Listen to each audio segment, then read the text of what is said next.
Whoever you are, wherever you are, hope you are blessed and doing safe. Ladies and gentlemen, greetings, family.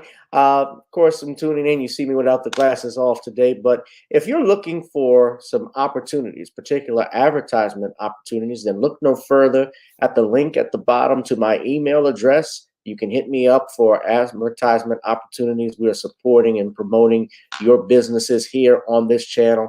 You can also, if you would like to donate and subscribe to our Patreon, a link is at the bottom as well.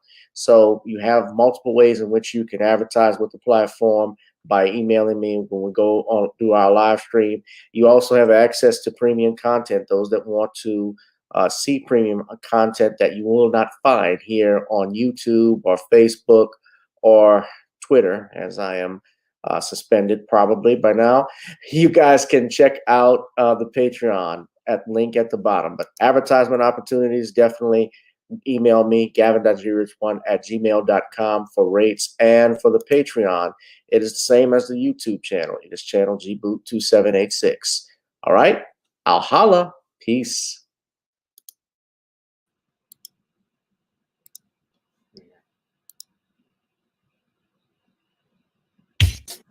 Girl, come on. Gotta dance to the beat, because on the dance floor is where we'll be. Show me what you got.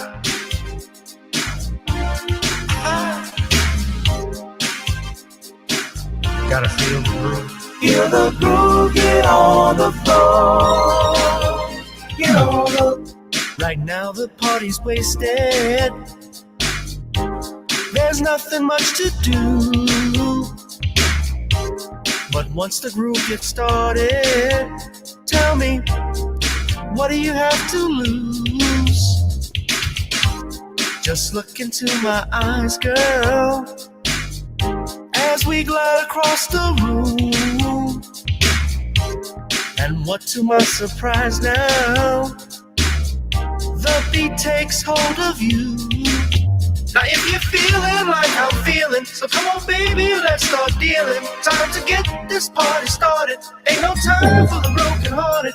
When the rhythm takes hold of you, there's only one thing left to do. Cause the beat is really moving. Time to get your body moving. Gotta get on up and move your body. Cause when the beat is really grooving, it's time to feel your body moving. Gotta get on up and shake something. Feel the groove, get on the floor. Get on the... Tell the DJ play the whispers. Rock steady in the mood. Put on earth, wind, and fire. Tonight we're gonna groove.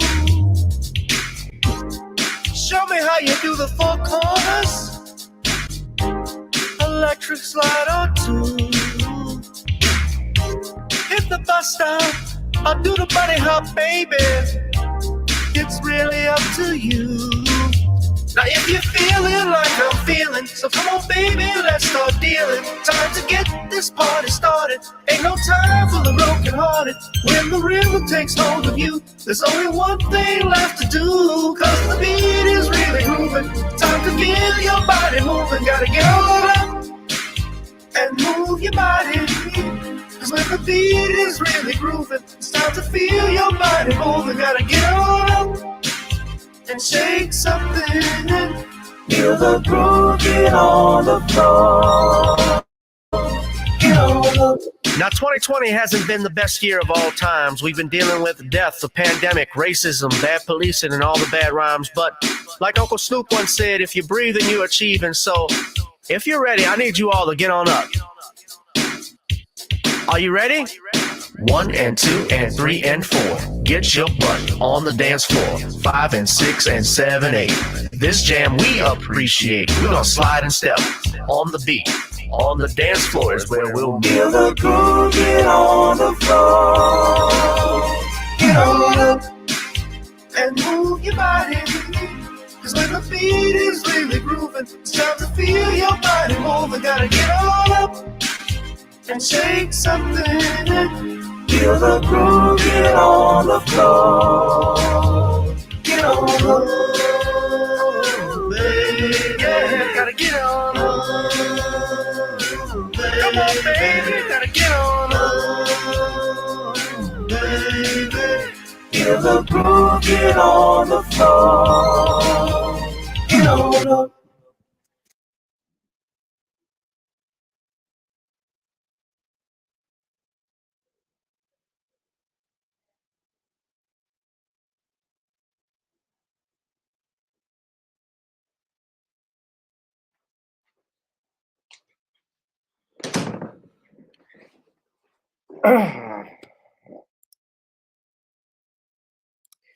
Hello, everyone. I know my timing was bad on the intro. I had to step out. What's up, family? How we doing tonight? Welcome to another solid edition of Random Topic Thursdays here on channel GBoo 2786. If you're watching on Facebook, thank you. If you're watching on Gavin Richard, our backup YouTube channel, as well as Periscope at Gavin Rich 2786. Whoever you are, wherever you are, I hope you're blessed and doing safe. Before we get into our topics, of course, we like to pay some dues. Please donate and contribute to the Cash App, PayPal, or Zelle that you see in the links at the bottom at the ticker. If you love the channel, also you need to subscribe to our Patreon. We saw that earlier in the advertisement, so you can get footage that you haven't seen here on YouTube, things that I have set for private for my Patreon subscribers, especially from my comedy shows you can look at. Those are always good. Also, check out The Commonwealth of Pennsylvania versus William H. Cosby on Amazon Kindle. Ladies and gentlemen, subscribe to the Facebook page at Commonwealth Cos. Ladies and gentlemen, at Commonwealth Cos. Also, we have our Nonny's Creole seasoning blends. Try it on chicken, meat, or fish. Nonny's goes great with every dish. Ladies and gentlemen, on our show, we have a great lineup. We're going to be talking about the biggest question, of course, is the NAACP relevant today? Following more backlash from Gabrielle Union, Dwayne Wade's presidential award, from the Image Awards, the NAACP Image Awards. Also, we're going to be talking about how Beetlejuice is gone from Chicago. Lori Lightfoot loses her re-election bid as mayor of Chicago for the first time in 40 years, I believe, since an incumbent mayor didn't win the race for re-election. And also, ladies and gentlemen, we will be discussing this topic. I wanted to address Stephen A. Smith and ESPN dropped the basketball on the Brandon Miller story, and I'll discuss that in a minute. But I want to bring in our guest, as always, ladies and gentlemen. It's good to see this brother. He's fresh of light every time he comes on.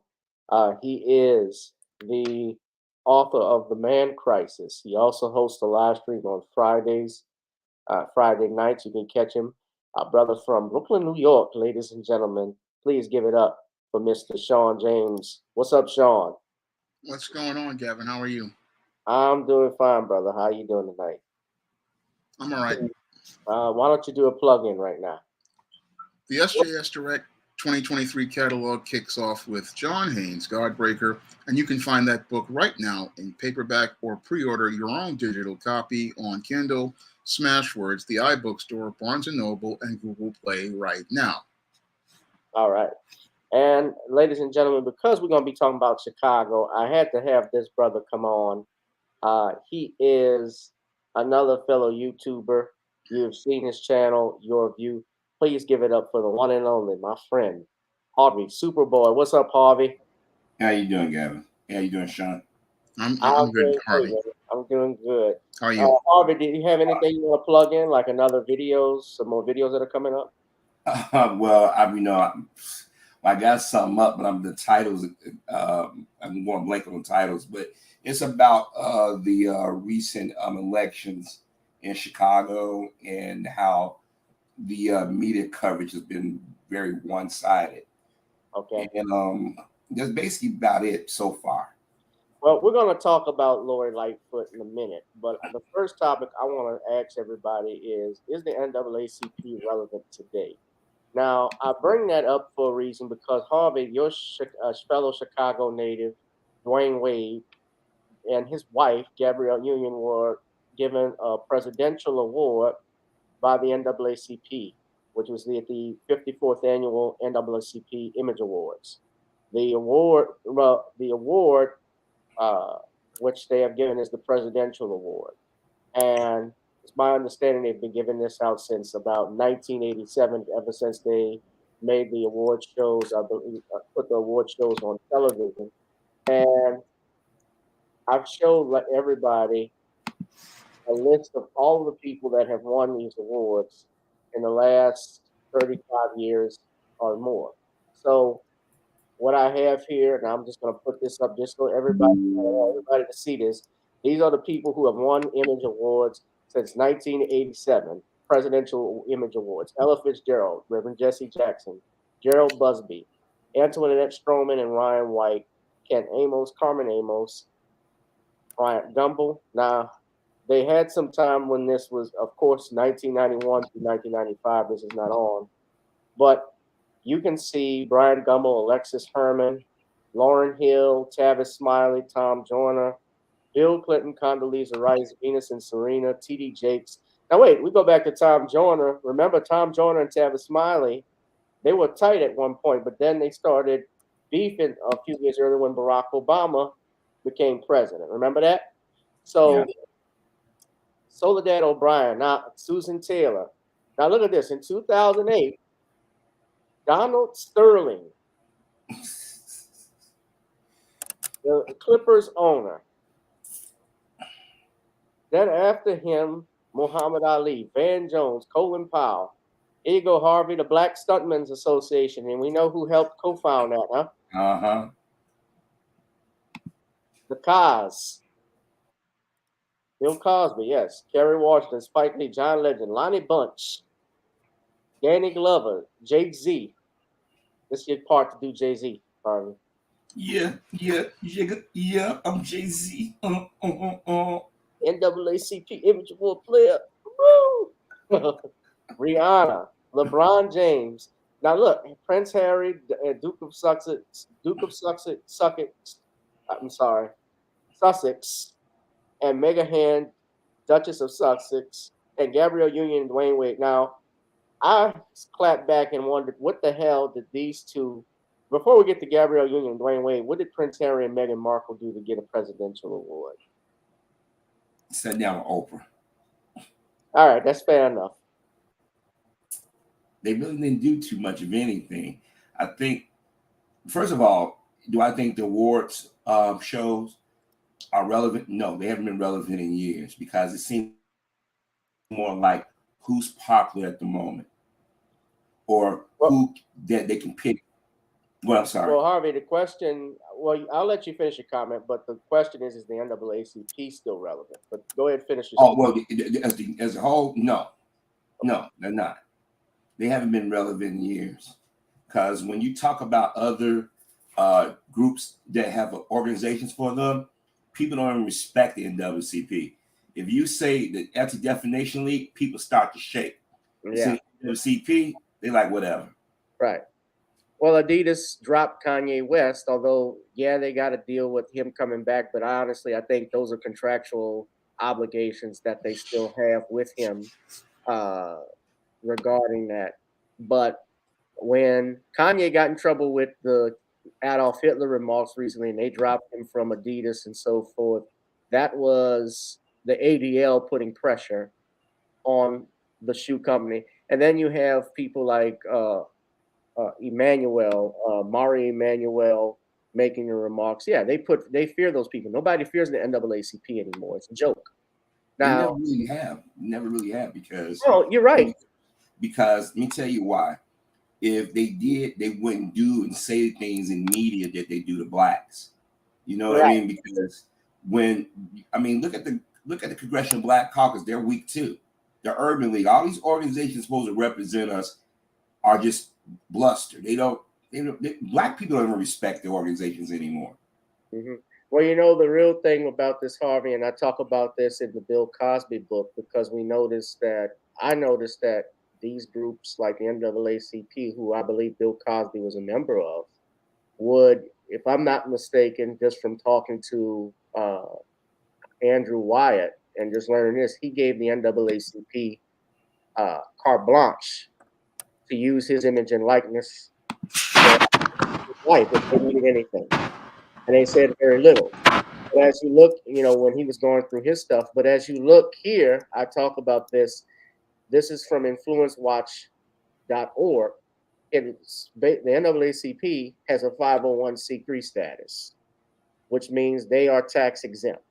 They don't have to pay taxes. And in profits, they make $29 million a year. However, where they get their money, of course, is through donations.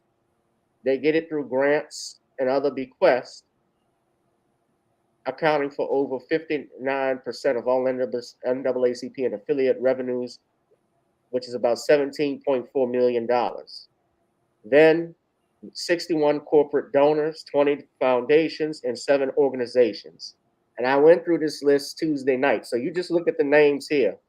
From AT&T, Wells Fargo, the Ford Foundation, JP Morgan Chase, Bank of America, McDonald's, Walmart, Oakland Financial Corporation, United Parcel Service of America, Inc., Hyundai Motor, TV One. That might be the only black organization. And I think TV One has whites on its board, if I'm not mistaken.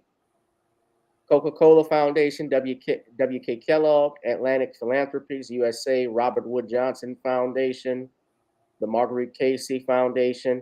So Dunkin' Brands. So the point I'm making is you have corporate donors of mostly whites giving money to an organization called the National Association for the Advancement of Colored People. How are they going to push a black agenda if their funding is coming from white folks? It's not going to happen, is the point with that. And even if they mean good, and I'm not going to say that there aren't some that do, they are not pushing a black agenda. And you see that now recently because Gabrielle Union and Dwayne Wade came on that stage. They got an award, and Gabrielle Union started shaming black folk for not supporting trans people, especially something that is not even a child that's hers. This is her stepchild. This is her husband's son, who's now identified as a female, and his mother is against this. From the outset, right? The mom has been against this. Siobhan, you know what I'm talking about, Harvey? Siobhan's been against it. Shawn, you've heard this too. Yeah. Now, I can't play. Do y'all know I got a copyright strike for playing that video, just that clip? I got an email after I played this clip on Tuesday from Viacom CBS. They blocked my video. Mm-hmm. Now, Tariq Nasheed could share the video. I think a couple others have shared it. But when you got like 100,000 subscribers, people are not gonna mess with you. Well, you just hit the. Well, plus Tariq got access to the media that we don't, and they don't want to make an enemy out of him, so they're going to give him a little slack. They're going to give him a little slack. But also, if you critique this, what happened, you get slammed because I got a copyright strike. I just talked about it. No, a restriction. Right. Well, you get if you're doing commentary, it's news reporting. Then it falls as under the Fair Use Act, so you shouldn't be getting a copyright strike. Now, sometimes it's automatic. I mean, I get copyright strikes for my own song, and y'all know if I'm the songwriter, I shouldn't be getting copyright infringement for sharing my own song. I'm a co-owner of that, but it happens because it's set on automatic. But bottom line is, if you just look at the video and realize, especially if I'm pausing and talking in between it, it's commentary, right? So it's fair use. Mm-hmm. And they did that with me. Vlad, you remember Vlad put a copyright strike on me. I won that because he had that interview with Tom where he played that campaign ad that Kevin Steele did in Pennsylvania, in Montgomery County, when he said where he was running on that campaign of getting Bill Cosby. But we know Vlad didn't create that commercial. So how did he even get a copyright strike on it? But I'm going to share this with you. This was from our sister. Shout out to Kelly Pryor. She said this happened in an email that she got from the NAACP. They actually quoted Gabrielle Union and her speech for Black LGBTQIA plus rights during the NAACP Image Awards. And they're asking for signatures. Now, y'all seen the video. This is the video here. Y'all can just go watch it. I'm not going to play it because I'm going to get a copyright strike. And I'm not just going to deal with it, but I'm going to talk to the guys. We're going to talk to the guys off of YouTube about what we can do, especially challenging this moving forward. But what I will say is, especially when we're talking about what you were saying, Harvey, most of the award shows are not relevant. Even when you look at the Oscars, you look at the Grammys, that, they pick basically on who's their friend or their lover or who's pushing this agenda. And that's what you see with the NAACP. The NAACP, I've never heard recently, especially as a national organization, what do they think of reparations? They have not said anything about it. But is the NAACP relevant? Shawn, let me hear your thoughts. Well, the NAACP hasn't been relevant for, I say, over 30 years. And the NAACP really was never a Black organization. It was never about Black people. I mean, yes, it had Ida B. Wells and Walter White as two of the members of it, but it was an organization created by W.E.B. Du Bois. It was like there wasn't many Black people on it in the first place, and it was never about Black people first. And the NAACP is just a group that is there to present empty symbolic images and gestures towards representing Black people. And this award show is just a popularity contest among Black celebrities and the Black elite, and it's all about pushing the leftist agendas that they want to promote. And that's what the whole Dwayne Wade and Gabrielle Union winning that Image Award was all about, just pushing an agenda. So I really haven't cared about the NAACP in over 30 years. I thought it was a clown show back when they had the NAACP Image Awards, because they never really went out here and gave people awards on merit. It was just about popularity and about who's among Hollywood's A-list and who's about the political A-list. So the NAACP has been a clown show for an extended period of time, and nobody takes them seriously.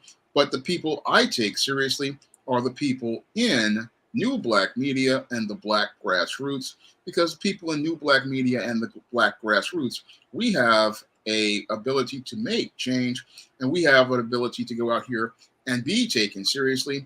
because when you're a part of New Black Media and the Black grassroots, you're about trying to work towards goals, and you're about working on solutions that you know you're never going to get from the legacy media and dysfunctional institutions like the NAACP clown show. And let me say this: these are the NAACP founders. W.E. Du Bois, Ida B. Wells. Now she was a rioter. Du Bois came along later on. He started to be more Pan-African as he got older. Actually, he moved to Ghana and actually died on the date of the March on Washington. He died right then, and he was like in his late 90s. But you see here, the NAACP founders are predominantly white. Yep. Now, as to what Shawn and Harvey was saying about the awards, I wanted to ask you though, Shawn, do you feel the NAACP, and let me say this, on a local level, let me clarify something. On a local level, because I've worked with people who are members of the NAACP in the local chapters, they have done some things. I think they've done more than their national organization. I'm talking about the national organization. They have done rarely anything for Black people.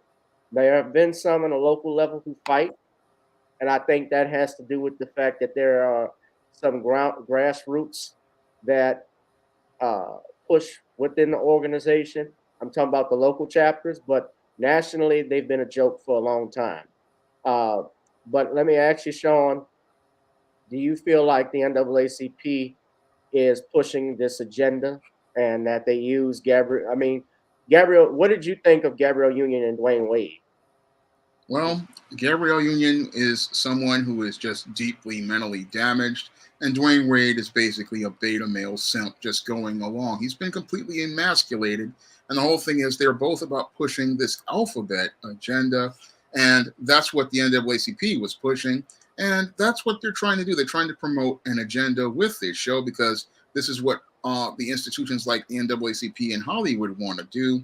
They want to push the alphabet agenda and try to normalize it in the Black community. So that's why they gave Gabrielle Union and Dwayne Wade that award, because they want to push a certain narrative in the Black community. They want to push a certain agenda in the Black community, and they want to push this agenda of the alphabet narrative, and they want to push the emasculation and homosexualization of the Black man in their media. And this just shows to me that the NAACP is a compromised organization. And this is why we've got to deal with the Black grassroots and New Black Media, because we can't trust the legacy media and institutions like the NAACP at this point. Yeah, and the bottom line is that they're using their child. And a lot of these things with this agenda, the reason why there's pushback against Gabrielle Union, because people call her a witch, people were going at her. The reason being is the fact that you have a mother, Siobhan, who is this child's mother, and you as a stepmother, in my opinion, are overstepping your bounds, getting involved, taking him to gay pride parades. I mean, and I think this started when he was like 11 or 12. It's the age thing that's for me. If he's 19 years old and decides to do that, okay. But at 12, she's 13, grooming him. Yeah. At 12 years old. And, he hasn't even reached puberty yet.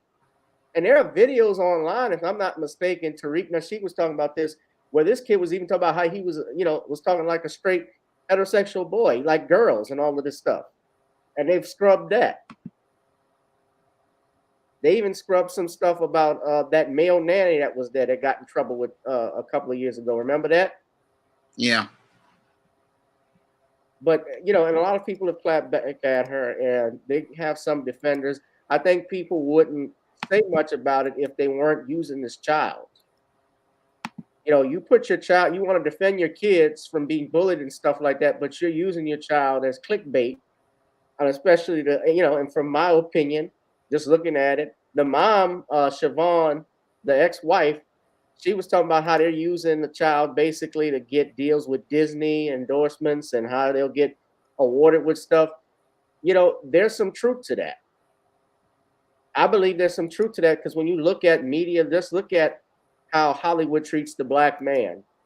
Every black male entertainer you see that I know of, at least currently in some way, shape, or form, the people have advanced, they put on a dress.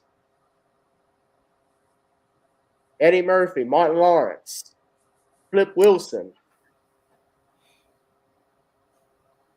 Who else I'm leaving out? Chris Tucker when he did Fifth Element.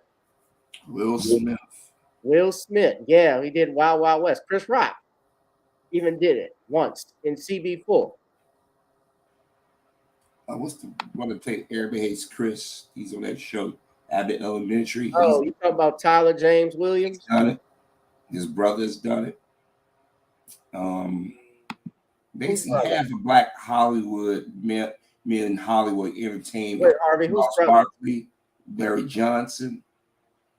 I mean, Wesley Snipes. Wesley Snipes. No, but Harvey, were you saying Tyler James Williams' brother? Who you talking when you said that? You know, his little brother. He was on a Disney show where I forget the Lab Rats. If I'm not mistaken. The girl? Yeah, when he put up in a dress, I think they was going undercover or some movie TV show he did when he was a kid. And you know how they do these little black boys. If they these movies with these white kids and they out in these shenanigans, they get the little black boy to play the girl or whatever. Yeah, it's just the thing. It's been going on since the 1960s, with 70s more so, when you started seeing more black people on television. Jamie Foxx with Wanda. And I'm not gonna lie to you, some of it was funny. I mean, it was funny maybe 30 years ago when you saw, as you get older and you see that every time a black man is on TV, he's either being feminized or emasculated. Now, if you put a black man on TV, he's not just homosexual, he's super exaggerated homosexual. I don't know if you guys remember that movie Mannequin with the late Meshach Taylor. Yeah. Portrayal. You couldn't have a black guy be straight. Hollywood, he had to be feminine, whether he said it or not. The Nerds movie, the brother that played, he couldn't be smart, but he had to be gay and smart. And he really didn't show his intelligence. He just pressed around dancing, llama, llama, llama, that kind of stuff. Yeah, when he had the the javelin, He had the it was like a freaking dildo. and look, and let me say this again. Whatever you do in your bedroom as an adult, that's your business. I may not agree with it, but I don't want to see anybody punished or discriminated because of a sexual preference. But right now, they are grooming black males. Charlamagne the God the other day said something that was really gay. If Adidas and Kanye work together, I'm going to do something, you know what I'm going with this. I'm trying to be respectful here. You see videos on Facebook and YouTube of black guys prancing around acting like women. You got guys who's supposed to want to be these big tough gang bangers. That's the video right there. Yeah. And you got these gang bangers now rationalizing having gay sex and say, well, I'm not gay if it's in jail. I'm actually Facebook friends with him. I mean, and the brother has range, but guess what? Everybody's black. He didn't act in a lot of movies and stuff, but they're going to remember that movie. Because even as a kid, 1984, I felt it offensive. That was 1984 when I saw that. I mean, you got the guy, what's the one, he's Anthony Edwards and Carradine. One of the Carradine brothers. And the guy that played Booger. They all was masculine. You get the one black guy in there, he's gay, and then when you do get other black guys, they playing this big buck mean stereotype. Well, Bernie Casey was the head master. He was the head of the fraternity. Yeah, the late great Bernie Casey. But look at the guys that was in the fraternity, how they played them. You see what I'm saying? They present these stereotypes of black men that either were sexually aggressive or were sexually feminine. Right. And what Dwayne Wade's wife did, first of all, I think Dwayne Wade is in the closet. I think he's living vicariously through his son. Because if you watch Dwayne Wade when he posed for pictures, he posed like Kim Kardashian.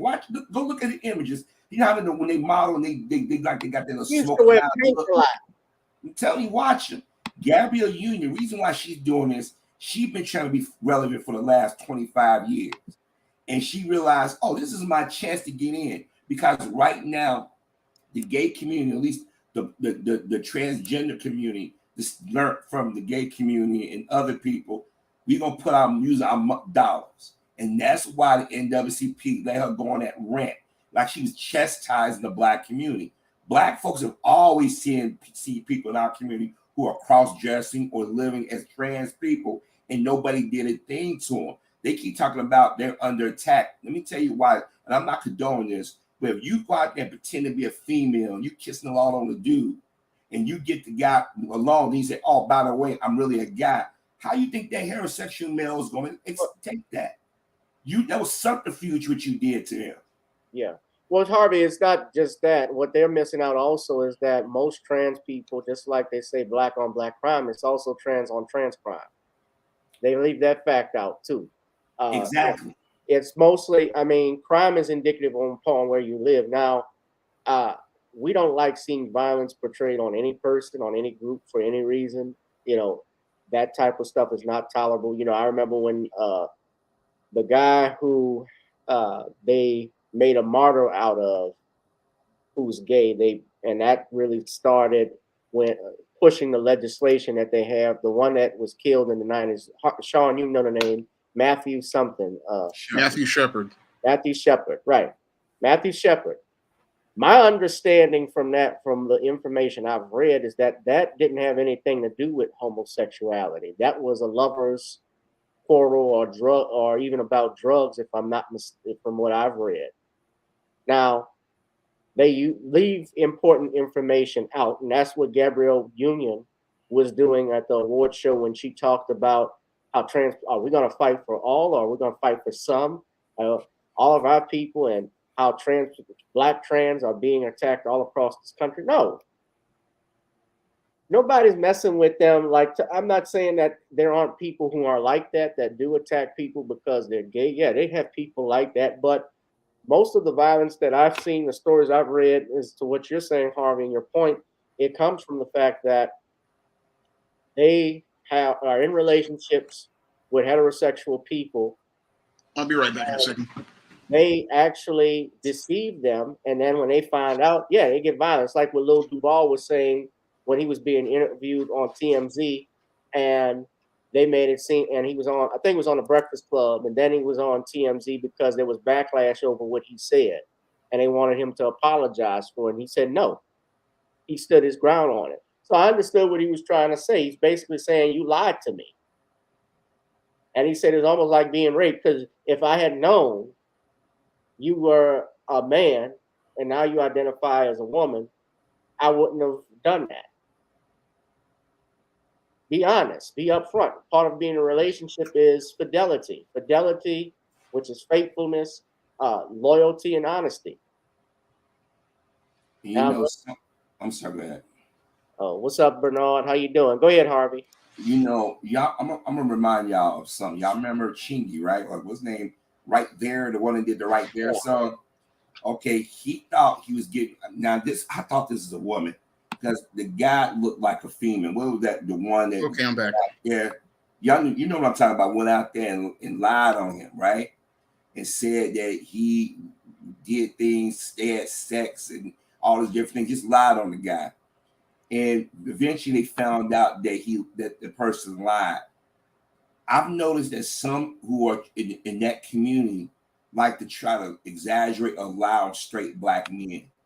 And if black men respond, you're called a homophobe or you're anti-transgender. And that part of the gay community learned from white gays in the 90s, put black folks in a box. I remember they was going after the black church. They was talking about the black church is the most homophobic, but yet when HIV was running rampant, when people was getting put out of their homes, what community they run to? To the black folks. And we took care of them. And we, like I said, I remember being a little boy going to school, seeing 6'2" drag queens walking up down the street, or those who you knew that was living their life as a woman. And yeah, there were some people who was cruel to them. I'm not going to say them lie. But for the most part, people like, you do you, we do us. But what happened was white gays said we need to advance. And they made a deal. They said the enemy of my enemy. So they turned their attacks on black folk. And for a good 30 years, we've been under attack. Now the transgender community want to reap the benefits because they tried to use Black Lives Matter. Have you remember when Trump was running and they had Bernie Sanders out there, and the gay blacks realized that the gay whites said, we don't need you niggas no more. We got what we needed out of the Supreme Court. So all of a sudden, the gay blacks started talking about Black Lives Matter. They talk about it, look, gay. And then all of a sudden, now they saying, okay, the trans community said, okay, we do the same thing. That's why they went after Dave Chappelle. That's why they started going after any black celebrity. What's the one that rapper that they went after? They went after Kevin Hart. They went after Kevin Hart.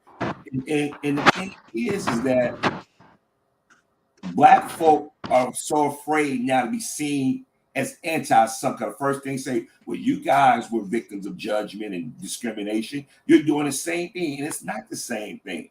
We just don't believe that it should be force-fed to our children at a young age. Let them go through their teen years. When they get 18, 19, and they decide they want to live their life like that, have at it.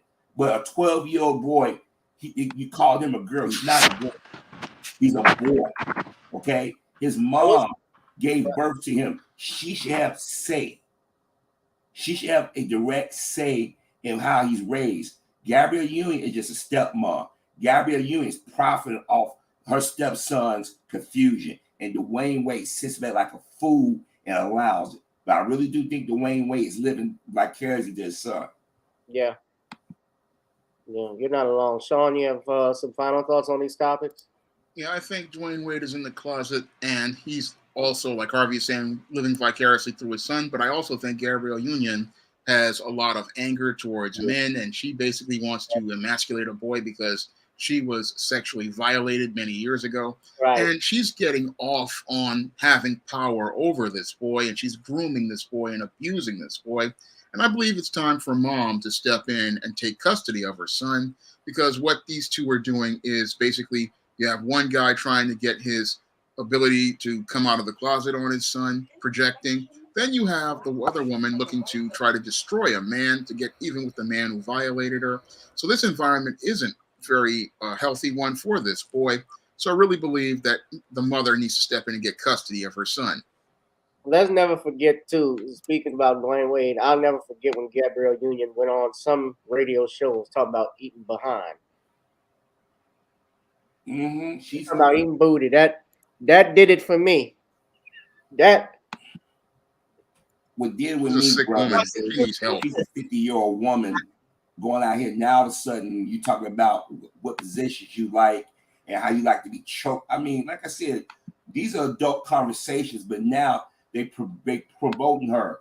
I mean, she's been acting for years. I remember when she was on Star Trek Deep Space Nine playing a freaking Klingon. You know what I mean? And then thought she's gonna get big in the Alien movie with Kristen Dunst. And she's been chasing that bag. And soon she got with Dwayne Wade. Remember, they was dissing her and Dwayne Wade. They shouldn't be together. Dwayne Wade is a dog. You know, she's too old. Then all of a sudden, Dwayne Wade say, hey, folks, my son is a girl.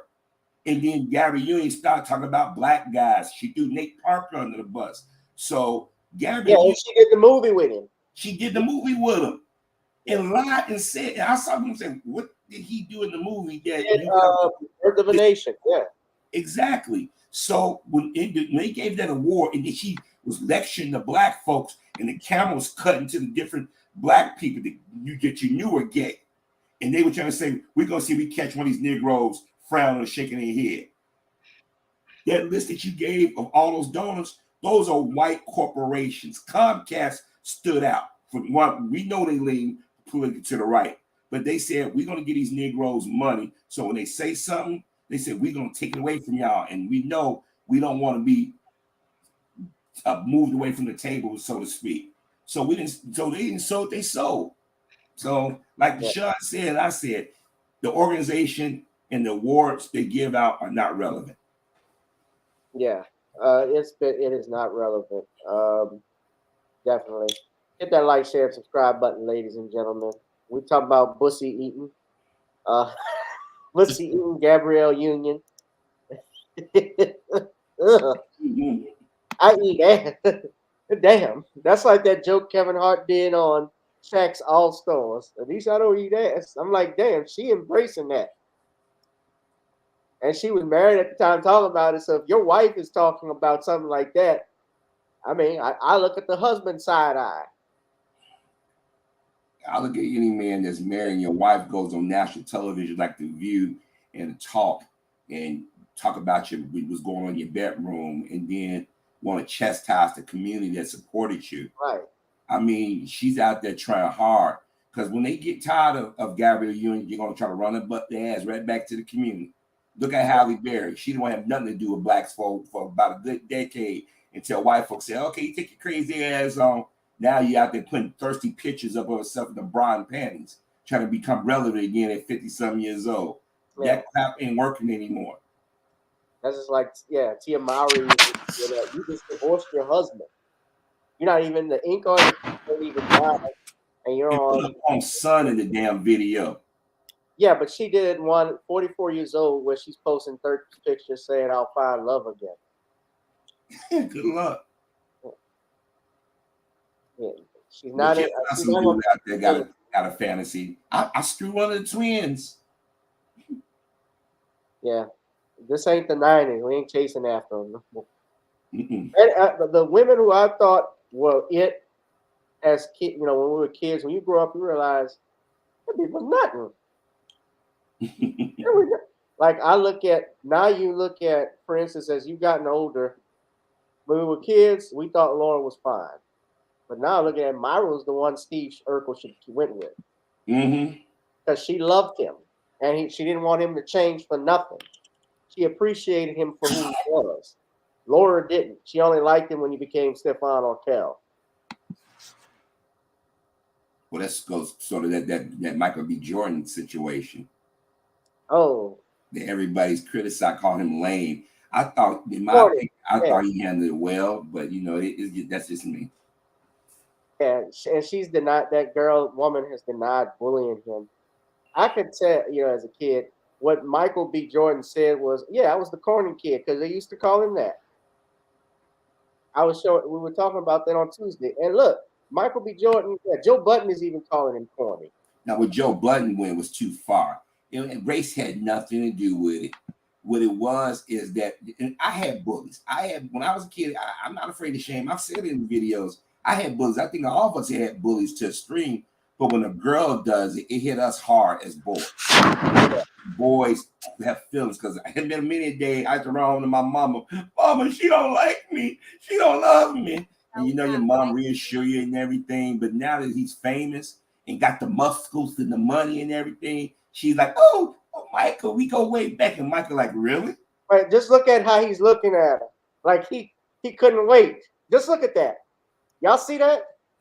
That's why I said, look at that look. He had disdain for her. She said some things that was a lot harsher. She probably initiated a lot, and he remembered that.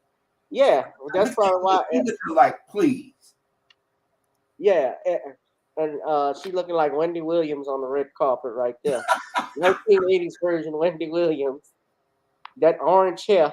How you doing?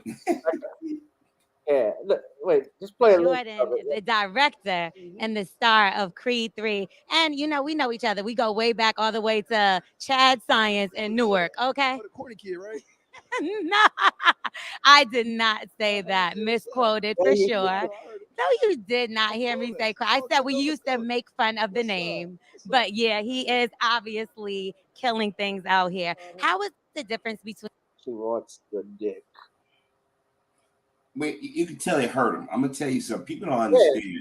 When you're a kid growing up, and everybody goes through an awkward phase, and you always got that little clique of kids in the classroom that like to mess with people, and they just don't mess with people. They just keep messing with people. Now today, it's become more violent. These kids shoot up schools and form bomb threats. A lot of us just had to take the ridicule. But I think since he became famous, all of a sudden he's getting all these women coming at him. He's like, remember when I was a little kid with the locks that everybody said, oh, that's a little funny little scrawny kid on the wire, or all my children. Because I heard the interview where she said, yeah, we used to make fun of him at school. He used to walk around with headshots and everything. Yeah. He thought we were just weird. And you don't understand how that hurt people. People say, get over it. Yeah, easy said than done. The person's not getting bullied or mocked. You don't know how that hits people. I mean, like I said, there's things I laugh at now, like I went through it and made me stronger. But some things it hurts. And no matter how much you get, that's going to always stay with you. You hit the nail on the head, brother. I was bullied too. I won't get into everything. There was some things, man. I didn't been through it before. I had to, as they say, bite the bullet. Because there was times I wanted to react violently when I was justified in doing it, but my brother got involved and stopped me from doing it. Even though, and I'll be honest with you, I resented her for that for some time. I still get mad. I'll share it with y'all. I'm not gonna go in detail, but I still get mad over some stuff that happened to me when I was younger. There's nothing I can do about it. It's done is done. So I have to move on with my life. And the best way you get your revenge is how Michael B. Jordan did it. Because he got revenge by basically being who he is. I'm successful. I got money. I got women crawling all over me. He's killing the game right now. And she sees that and then wanted to act all, like everything was cool. But you could tell he remembered how she acted. I'm pretty sure she was the it girl in high school. And you look at the pictures. This is her here. Her name is Laurel. She's not a bad looking woman. She's fine. I say she's fine, but I mess with her. She's a attractive looking woman, but yeah. But like you said, when she was in school, she's probably the popular girl that every boy wanted to be around, every girl wanted to be. And she's probably sat at that lunchroom table cracking on him, and he was trying to do his own thing, and now he's worth something. Or you got women drooling over him. She's like, well, I want to be the guy, I mean, the woman that, I know him, and he maybe might give me some interviews, or I might got a shot with him now. And he like, not going to happen. Now, she hosts the Morning Hustle, which is a podcast, I believe, or radio. It's a nationally syndicated show. They don't play it here. I haven't heard of it, at least, because usually we get the Breakfast Club. So, but that's her. Yeah, she's not a bad. She's a fine woman, but I could tell her attitude stank. Oh, without a doubt. Sitting up there looking like a freaking tangerine. Shit. I've had, like I said, like you said, I won't go into it, but there was times where, and I'm the dude that was always respectful to the females, but the dudes that were disrespectful, they got the respect, and the females, you're lame, you're a nerd, you're corny, yeah. And I'm sitting there like, so me respecting you and giving you space, but now when I see some of these women at this point in my life, hey Harvey, you remember me? No, I don't. Hey Harvey, I saw you on I searched you on Facebook. Oh, blah blah blah. I'm like, wow, we didn't talk in high school. Why are we talking now? Yeah, Shawn, I want to ask you because this is right up your alley. And Shawn got the glasses on. Shawn, you remind me like of one of those black Republicans that would get on Fox News with those glasses and talk shit. But just looking like that. But what do you think of Laurel? What rate would you give her? I see Darius gives her a 6. He says she's weak. 6 in my opinion. Donald Washington says she's a 5, Gavin. What are you saying she's fine? I guess people are wondering why I'm saying she's fine. She's an attractive woman. I'm not going to lie about that. That's just me. But her attitude probably brings it down. She's Caroline from the Outcast video.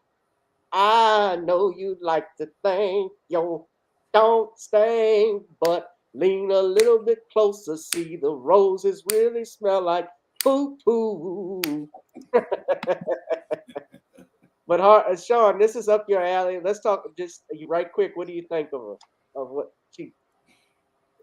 Well, I have to say that Michael B. Jordan handled the whole situation very professionally as related to dealing with this former bully. And I've run into this myself as a guy back in high school. I ran into the same type of chicks who were rude and disrespectful. And I used to just brush it off and just keep it moving. I mean, yeah, those things kind of hurt when these women say all the nasty stuff that they do. And back when I was in high school, you had a lot of them bragging about the dope dealers they were with. So I just left them right where I found them and just kept moving. And I've run into these kind of women back when I was in high school, and I run into them when I got older, and just leave. I just be professional and just let them go their way, and leave them alone, because I already know that even though they're pretty on the outside, they've already shown me how ugly they are on the inside. And since they're ugly on the inside, I really don't want anything to do with them. And I would rather just leave this, because to me, I don't care how beautiful they look. It's the character and the respect and the way they treat me is the thing that I judge them by. And if I was getting disrespect back then, and I can't get respect right now, because this woman was still disrespectful towards him. And the whole thing is, if she can't show you respect, then you just leave her right where you find her. Yeah. Favorite restaurant here. His arms are full the whole time. His body hotel I'm in, their restaurant. I really want. Well, you're not corny anymore. See, that part. She even had to add, that was right there. She could have easily, she should have said, Michael, I apologize. I was immature. And he probably would have said, okay, cool. But at the end, when she said, you're not corny anymore, you just validated, you called him corny. You denied it, but you turned around and then said at the end, you're not corny anymore. So you just admitted that you said it. So she didn't have enough common sense to understand what she was doing. But at the same time, you got Joe Weathers this being a respect issue. It wasn't about Michael dissing black women. I don't know where he got that from, because wasn't he just dating Steve Harvey's stepdaughter and wanted to marry her? So how is he dissing black women? I don't understand that. I'm gonna just say right here, y'all. My daughter, she had a good thing. I didn't have to pay nothing on the dowry because he had that Wakanda money. But her ass screwed it up. But I'm gonna stay by my daughter. See, your ass don't understand, Harvey. She wasn't just there. Y'all don't know. I'm from Cleveland, y'all. My daughter, I taught her well. I taught her how to work the game. She getting that money all kinds of ways with no talent, just like me. That's one impression I've not been able to crack, man. Steve Harvey. Yeah. Your ass ain't that good. You can do say it. Give me some coffee. Steve. You and Levita, y'all get your bags and get out my God. No, but her and she was the type of girl that would be waiting outside for drug dealers and grown men. That's what Robin Nelson said. Yeah, I kind of get that vibe too. Her hair looking like macaroni and Kraft macaroni and cheese when it's trying to cream. When you stirring the cheese and the milk and butter and it's trying to get a little cheesy. That's what she looked like. But yeah, and then she went on TMZ trying to say I never bullied him or corny. Please. But then she run to a white guy who known to put out racist things about black men to defend herself, instead of just saying, hey, you admitted that you talked about the guy when you was in school. Just say, hey, you know what? I was an immature kid and I apologize, and move on. Because obviously it bothered him for him to respond the way he did. Because I never see him do that on any interview, any show. You saw, even when you showed the image, how he looked at her, he had to stand for it, but he handled it professionally, like Shawn said. And the thing is that people think that black males, young and old, don't have feelings. They think they can say whatever they want and then think that we just supposed to put it behind, say, oh, bygones be bygones. Easier said than done. Everybody don't have that strong constitution to move on. Yeah. That's just me. And I'm gonna say this too. I met Michael B. Jordan actually a few years ago. He actually was filming a movie out in Baton Rouge, and he was very down to earth. I shook hands with him. I talked with him for a few minutes. He was walking back to, I think he rented a loft while he was filming the movie. And I talked to him and his bodyguard. I shook hands with him and applauded him for that for the Oscar Grant movie he did, Fruitvale Station. And very down to earth brother. He's nice. So, and yeah, he wanted to actually marry Lori Harvey. She didn't want to get married. So what more? Like what more did you want? Yeah, she chasing the well. I mean, you could say she's young and stuff, but they got girls who've married at in their early 20s. They met the right guy. He was perfect. I'm not gonna say he's perfect because no man is perfect, but and I don't know what he was like privately, but what more do you want out of life? The guy had a career, he has money, and he loves you. He actually loves you and wants to spend his life with you. So, but I mean, to each his own. Yeah, if you're not ready, don't get forced to do something you're not willing to get. But y'all trying to attack the brother for being corny. That's the problem. Men wait till they get 40 years old. They want to complain about no, they can't find a good man. Well, you didn't just a good Right. man. Right, because you know what? She's not gonna find. I'm gonna say Lori Harvey would not find a man like Michael B. Jordan again. Not in Hollywood. No, not like that. All right, hit that like, share, and subscribe button. Yeah, I want your ass. I want all y'all. Y'all don't know what Harvey just did. Harvey done got me doing the Steve Harvey impression. So I want your ass to hit that like, share, and subscribe button right now. I also want y'all to donate to the Cash App, the PayPal, Zelle, Venmo, or every damn. I don't give a damn where it come from. Just send the money. Yeah, Steve Harvey all about his money, so I could buy another Rolls Royce. Yeah. Now, I want to thank Cheryl Massey because God done blessed you, and now you done blessed me. You gave me some money today. I want to thank you for giving your donation to the show, y'all. Y'all gave it to the ride. Now, I want to talk about our next topic.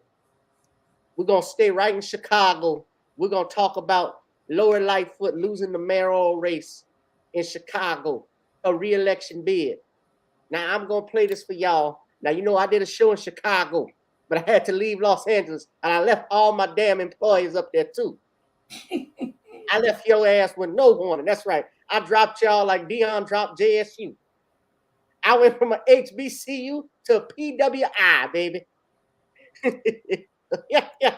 Did y'all know Deion Sanders is trying to get Colorado's band to play like an HBCU? Somebody told me that. I gotta look at that. Deion Sanders is a joke, man. I'm sorry. Oh, come on, man. You can't talk about Coach Prime like that. I gotta go to Corral. What he said the other day about black quarterbacks and linemen, man, that was an insult, man. I gotta look at the whole video, but You look at it, you'll see. Yeah. Well, good morning to the both of you. 4 years ago, when Mayor Lori Lightfoot was first elected to the mayor's office here, it was historic. It made national news. She ran as a political outsider. Now, in her defeat, she is once again making national news. Obviously, we didn't win the election today, but I stand here with my head held high and a heart full of gratitude. Mayor Lori Lightfoot last night, gracious in defeat. We were fierce competitors in these last few months, but I will be rooting and praying for our next mayor to deliver for the people of the city for years to come. 4 years ago, the former prosecutor and Chicago Police Board chair made history, becoming the first openly gay African-American woman to lead Chicago. She also carried all 50 wards in 2019. 4 years ago, I looked into the camera and spoke directly to young people of color who looked like me and to every kid who felt like I did when I grew up. And I'm going to do that again tonight. I told you back then that anything is possible with hard work. And I want you to know that no matter what happens along the way, you should always believe that because it's true. Believe that you can bring about change. Lightfoot faced a number of challenges in her first term, some that could not be predicted, such as leading the city through the worst of COVID. She told supporters last night under her leadership, the city made progress when it comes to housing, education, mental health services, and even public safety, one issue that dogged her throughout the campaign. I don't think it was just crime, but crime was critical. I think it was a lot of different things that could have easily gone another way. And unfortunately, she wasn't quite up to the leadership challenge at that moment. Our Election Day panel last night also noted her particular way of practicing politics. I think the tone was set day one at our inauguration when she turned around and pointed at Ed Burke and essentially waged war on city council. It was hard to be her friend when she thought you were the enemy. She also had a strained relationship, to say the least, with the Chicago Teachers Union. Lightfoot didn't give any hints last night on what she may be doing next. This may not be the last time we see her in front of cameras. I have always believed that when a door closes, another one opens. For me and Amy. Mayor Lightfoot did not endorse either of the candidates that did make it to the runoff last night, and she has no public events scheduled for today. We're live at City Hall. I'm Eric Run, WGN News. I'm glad you showed that clip. I met that guy before coming out of the supermarket. He was asking me about me and my service dog one day. But anyways, somebody said Lori Lightfoot looked like Grady from Sanford. You know what? I'm going to say this right now, and people are going to get mad at me, but I think it's disrespectful how people have talked about the woman personally. When you had two white mayors, Mayor Richard Daley, who's part of the Daley dynasty, the old man Daley and them helped rig the election to get JFK in office. Old man Daley's the one that had sent the cops in Grant Park 1968 during the Democratic Convention in Chicago. His son, Richard J. Daley, was a state's attorney that sent a lot of innocent black men that y'all see on the news getting out of jail during his tenure as a state's attorney. And during that 21 years as mayor, destroyed the black community on the west and south side.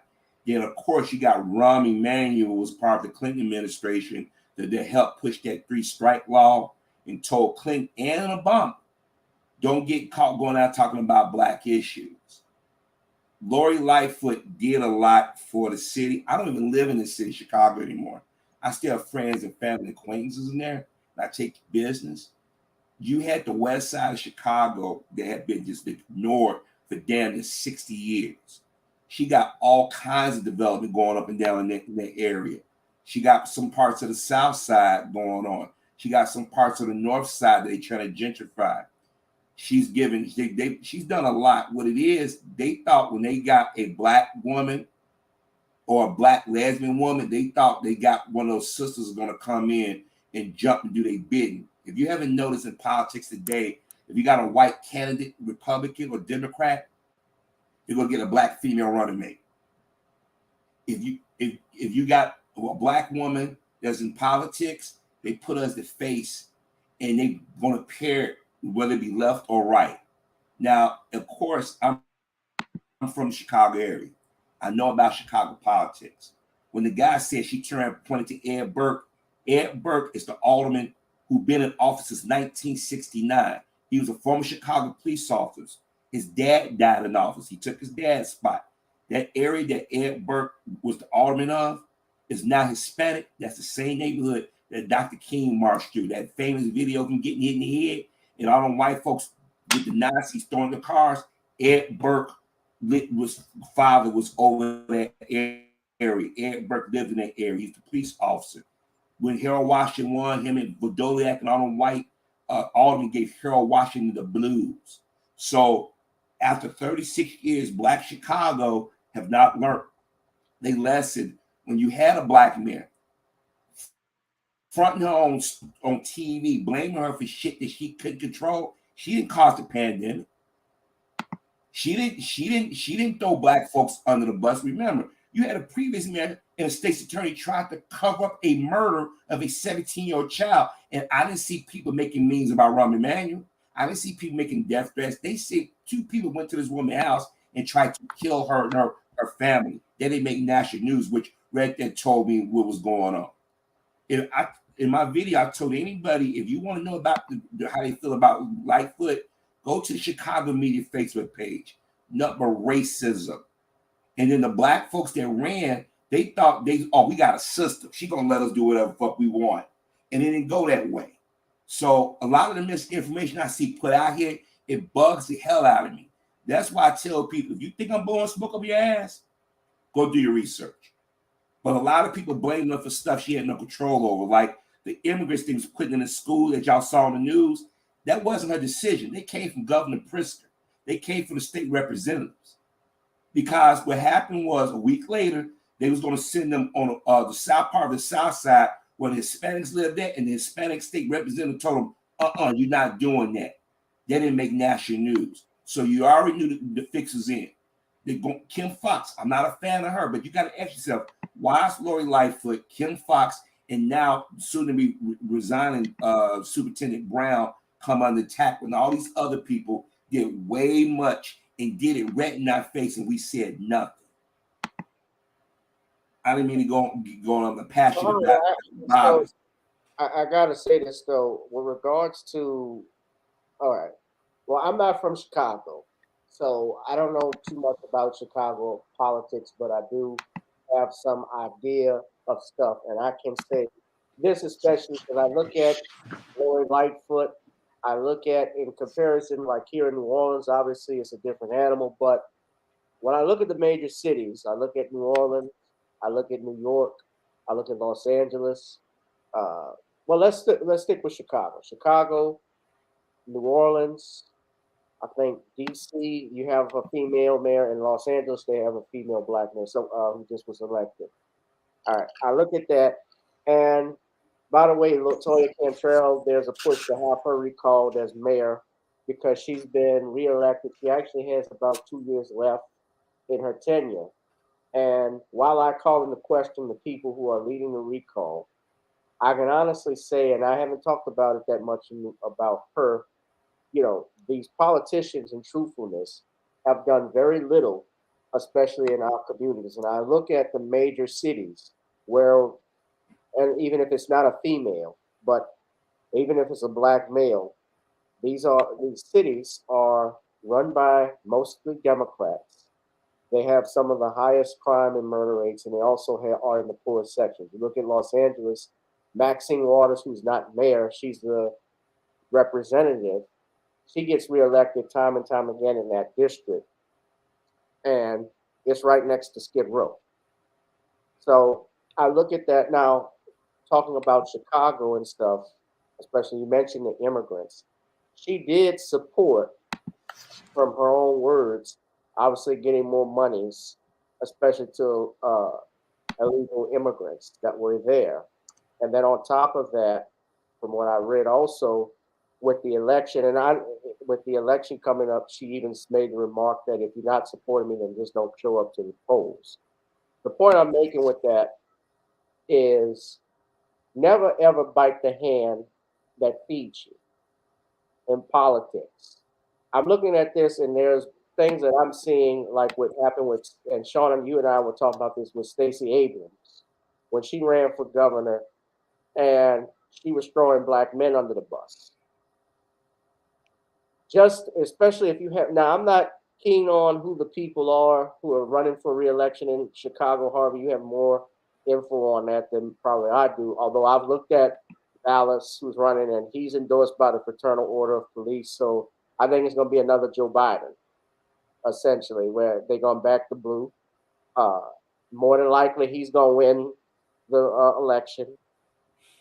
But the point, I'm just looking at, I don't know for sure, but the point I'm making, I think what Lori Lightfoot messed up on is if she had done, I want to say, spoke more outreach to the black community, actually pushed a black agenda, especially up there in Chicago, that she was going to be supporting them, she probably could have gotten more votes and made the reelection.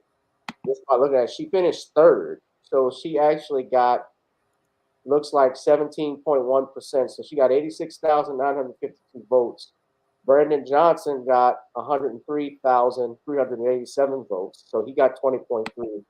And Vallis got 172,093 votes at a 33.8 percentage rate. So, I mean, it's just wise from my view that especially nowadays, I think black people across these major cities, especially, are waking up.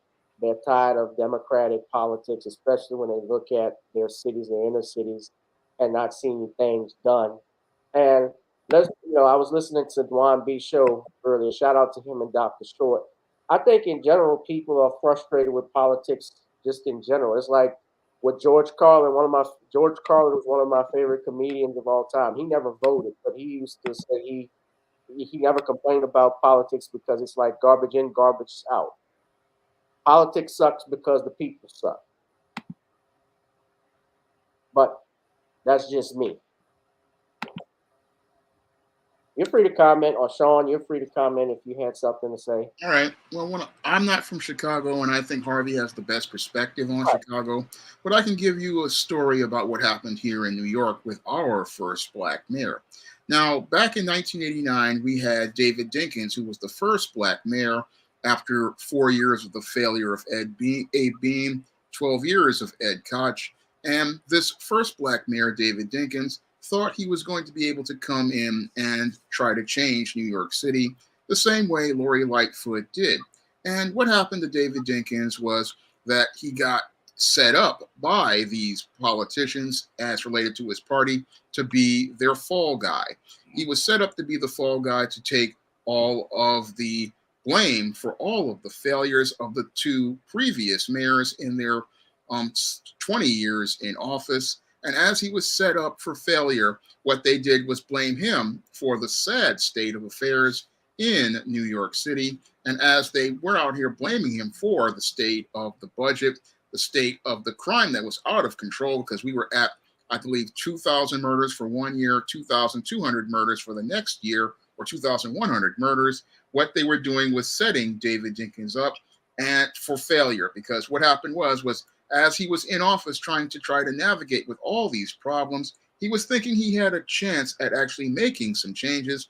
But the only thing was happening was he was just basically being put there to be the scapegoat for all of the failures of the two white politicians who came behind him.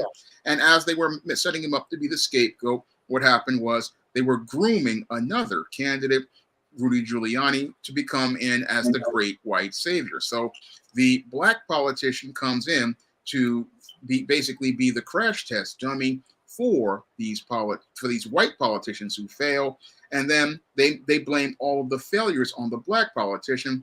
And the message what they want to send to the people is that you cannot trust black leadership. This is what the insidious plan is with Lori Lightfoot. I believe happened to her was that she was thinking, oh, I'm going to come in here and be this reformer, not understanding that these white supremacists in politics were playing chess with her career while she was out here in her feelings about getting this high position, not understanding that the people who had put her in that position were only making her queen for a day, the same way they made David Dinkins king for a day.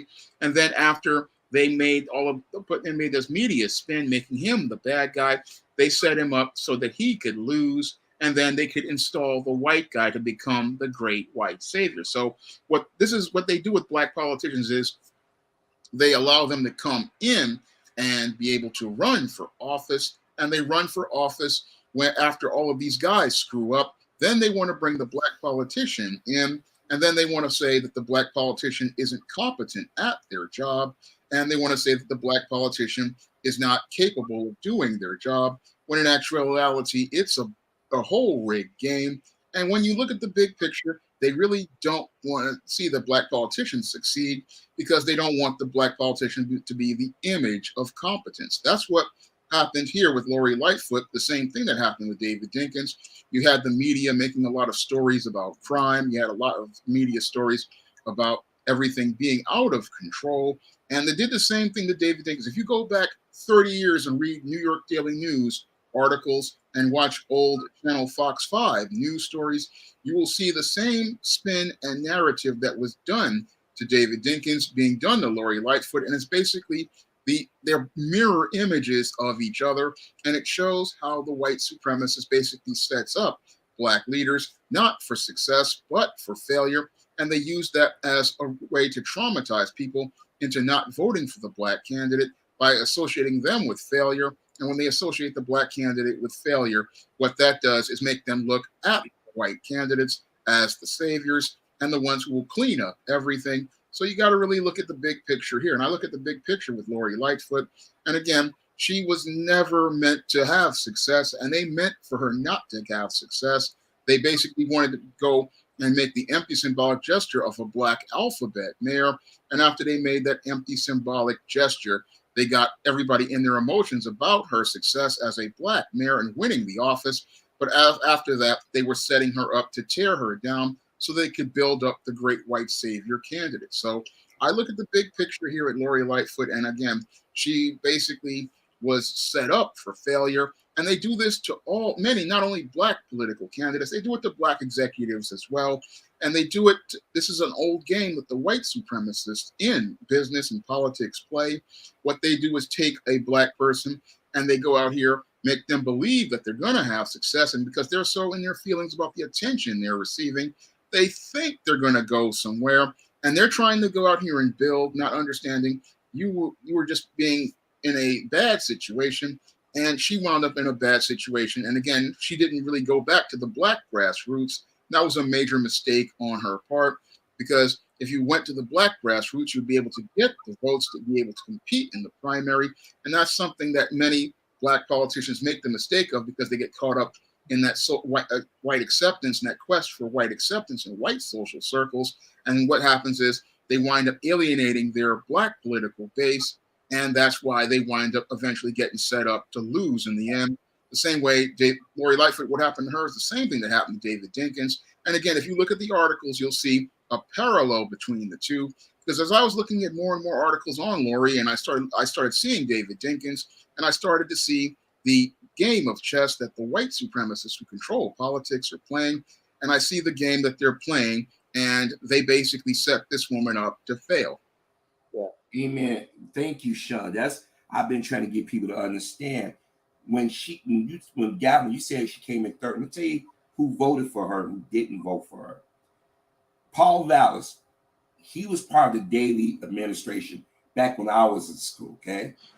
They privatized the schools. The Chicago public schools today are in trouble because of it. Paul Vallis got all the white vote on the north side, on the downtown area, a lot of the white businesses, and then the police department, fire department.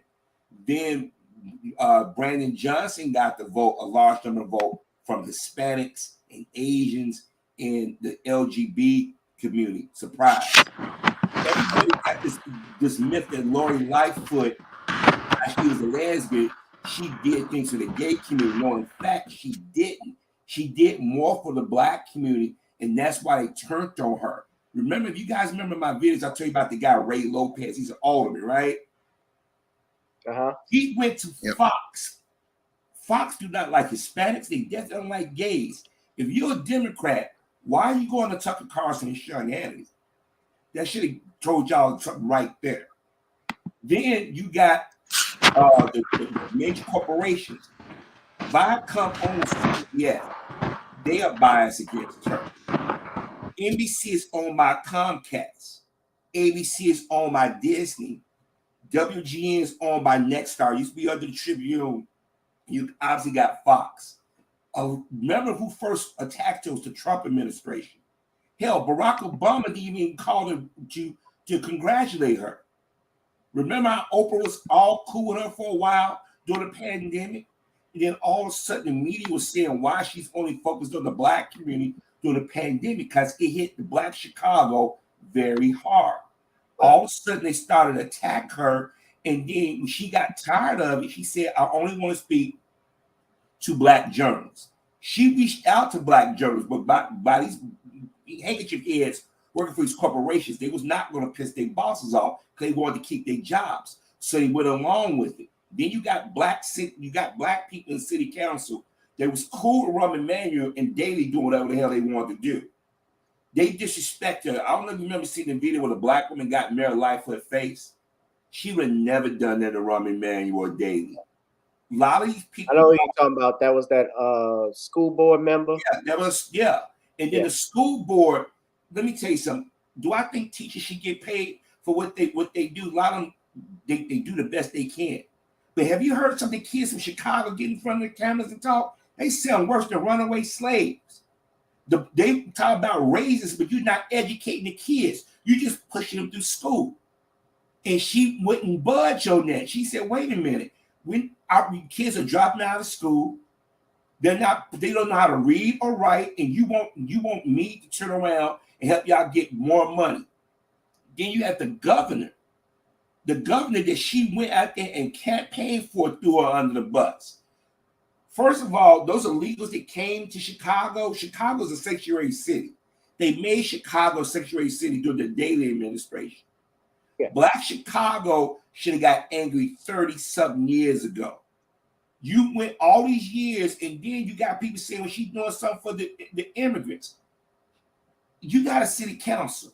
If the black city council ain't gonna back you up as the mayor, you mean you're gonna put yourself out there to bash immigrants? Because there are a lot of black people in Chicago. You listen to WVON, we say, wait a minute, why are we letting all these illegals come into the neighborhood?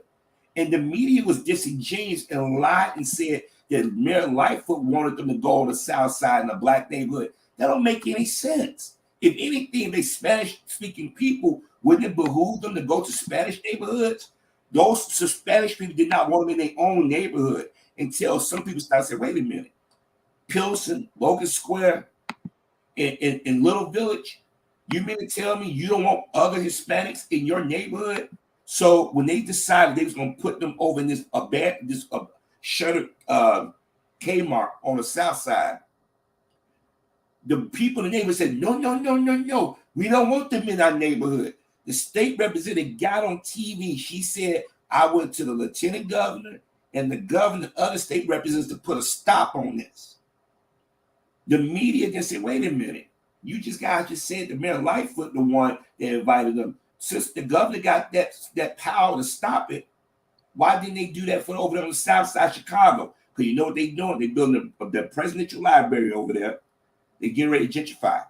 And the city, they know the makeup is changing in Chicago. They want all the blacks to go to Minnesota or the suburbs. They want the city of Chicago to be East Indian, white, or Hispanic. This is why I tell people, if you think I'm blowing smoke up your ass, research. Like I remember when Mayor Dickens was in office in the 80s. I remember watching TV. They blast that brother every chance they can get. They're doing the same thing with Mayor Lightfoot. If black folks talking about making fun of her, where was that anger when Robbie Manuel tried to cover a fucking murder of a 17-year-old child we saw on video? The state's attorney, they tried to cover up, but they going after Kim Fox, the current state's attorney. They're going after Brown, who just resigned yesterday, stepping down on the 16th. And you go after Mayor Lightfoot. A lot of the images that you guys are getting about Mayor Lightfoot have been greatly distorted. As I said before, Chicago's always been violent. Yes, unfortunately, we had too many carjackings. Yes, they went downtown and smashed and grabbed. But you're going to blame her for the pandemic and for criminals doing something when the police officers are basically like, we're not going to do anything. Because this video of them in Bobby Rush's office doing that, when they was smashing grab, they was chilling. And she said, she got mad and went after him. The guy over the police is a Trump supporter. They got him on video being racist. If you type in fraternal police leader, racism, he's standing in front of his squad car or his SUV, basically calling black people niggers. And he still got voted in. And then he's a supporter of January 6th. So when I tell people Chicago is still a segregated city, I'm not exaggerating. Dr. King even said when he came to Chicago, I've been in Mississippi. I've never seen anything like it. Chicago got it's weird up here. Then you got to talk about the apathy of the black vote. A lot of our people don't vote anymore because they figured we didn't support Barack Obama, he didn't do nothing, or these other politicians didn't do anything, why vote? So now they say, well, we ain't going to support her because the media is basically telling you, well, she's not supporting black causes. She's not a lot. It just ain't being reported. Trust me. I was went to go visit my dad, and I was with his siblings. We going down the west side, down Chicago Avenue. She got construction going on in a neighborhood that had been decimated by factory closings, the subprime loan, the drug trade, also about the drug trade. I'm not endorsing people sell marijuana on the corner, but Illinois legalized marijuana. Guess what? Those young brothers and sisters, that was how they made their money. What you think they're gonna go do now? If you got white guys setting a business right up in the neighborhood, right there, again, with 5 years ago, they going to jail for 5 years. They got records. But you got a Hindu, an Asian open up a marijuana shop in the hood. Think about, there's a lot of moving parts. And when I see people attacking this woman and being personal about it, I'm like, y'all really don't know. It's bugging the hell out of me because they manipulating the images. I'm sorry, I'm just passionate about it. I normally don't get this passionate about politics. Well, Rahm Emanuel, when you said that, when that stuff happened with the brother that was shot, that you're talking about, and they hid that, I believe that was around the time he was supposed to get reelected in 2015, and it came out when they finally went into trial in that case. It came out that he, the chief of police, and the attorney general tried to cover that up. Well, no, not tried. They did cover that up, and that was in 2015. I think it was Laquan McDonald, right? Mm-hmm. Yeah.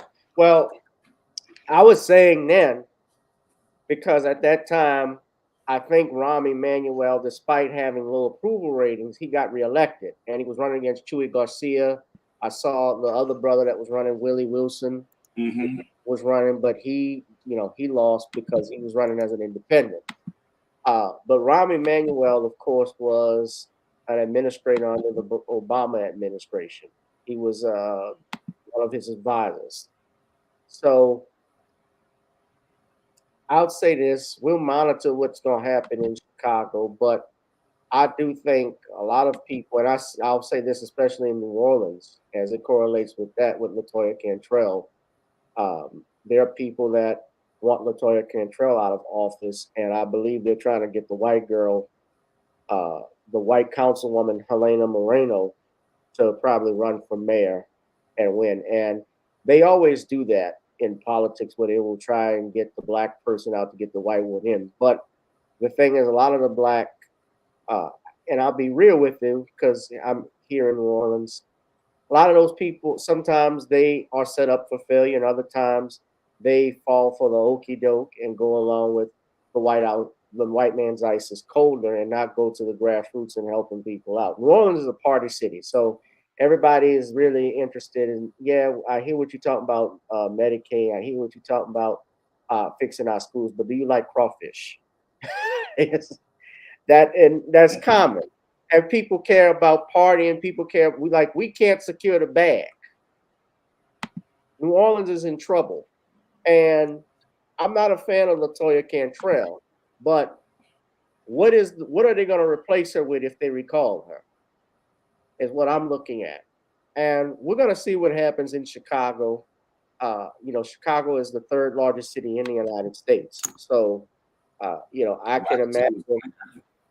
White guy going to win. Paul Dow's going to win. I'm telling you. If the brother do win, I believe he will. I'm telling you, I know Chicago. I'm telling you, like Shawn said, they go out here and pretend like they supporting her because she was a lesbian and she was a black woman. And the thing is, Paul Dallas, he played into the media. He's playing on people's fears. He big business. I mean, McDonald's and all of them, they behind him. And today, Jesse White, another handkerchief head, threw a support behind the white guy. Now, a lot of people say, well, we a whole lot of nose or breath of Johnson. He ain't gonna get it. I'm telling you, Paul Dallas gonna get it. And when I hear anybody Chicago, black Chicago claim, I said, y'all fuck yourself in the ass because y'all got in your own way, just like you did when Harold Washington died. You could have had a black mayor, and for nearly 30 years, y'all sat back and y'all let these people come in and decimate our community because y'all got caught up in your feelings. So I tell anybody, if you think I'm blowing smoke up your ass, do your research. Please do your research. That's all I ask. All right. Y'all hit that like, share, and subscribe button, ladies and gentlemen.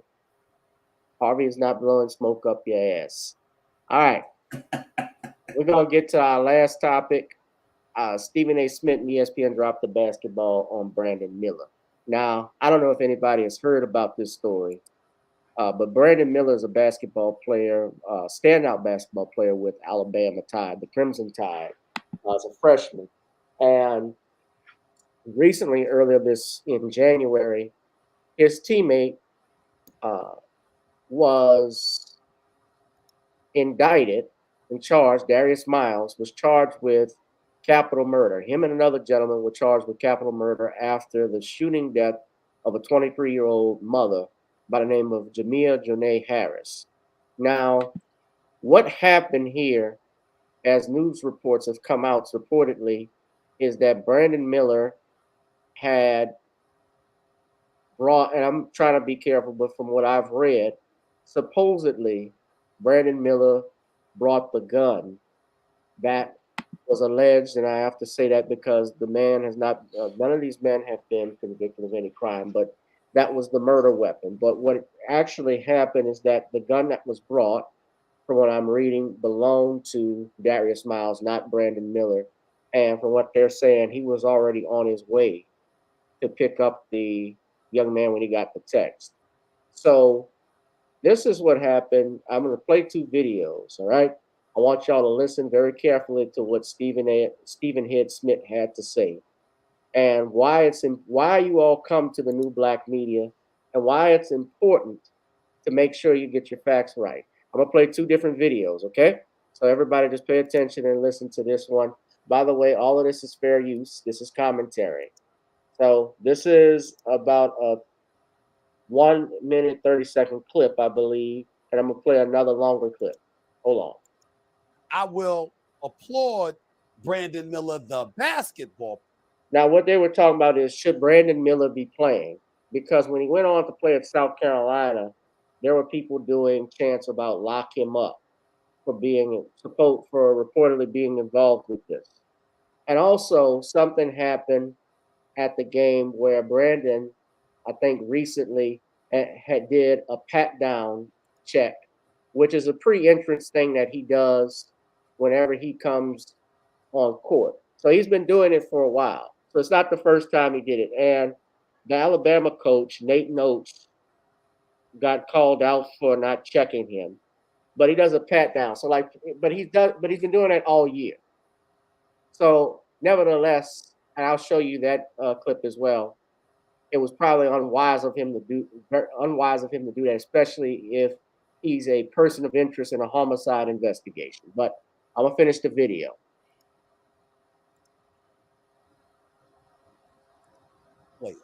From the standpoint that to endure what he was enduring last night and to go out there as a freshman and to put on that show on the road absolutely showed a level of mental toughness that I believe NBA scouts, people on the next level, will look at, assuming there's nothing that comes from this from a legal perspective for him. They'll look at that level of mental toughness and find a way to applaud that. And as a basketball player, I'm not saying that should be applauded, but as a young man, I want Brandon Miller to think about this. You didn't pull the trigger. You didn't shoot anybody. And it's important to say that. But it's also important to say this. If you didn't have that firearm to provide for Darius Miles and the person that he was with, a 23-year-old young lady probably would still be alive. And to think about that and for you to have anything to do with that is something that should make it very, very, very difficult for you to sleep at night, as opposed to pumping your chest at people who were booing you. They may have been excessive in terms of saying, lock him up, because you didn't pull the trigger. And according to law enforcement in Alabama, you committed no crime. But as a young man and as a human being, you brought a gun to a teammate that ultimately was used to kill a 23-year-old innocent young lady seconds later. That is something that I think the Alabama program and Brandon Miller himself should have wanted to avoid cameras for in that particular.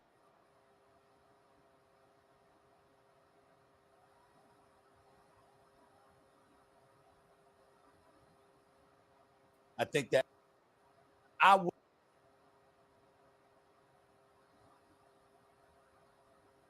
was asked, did you think Brandon Miller should have played that night?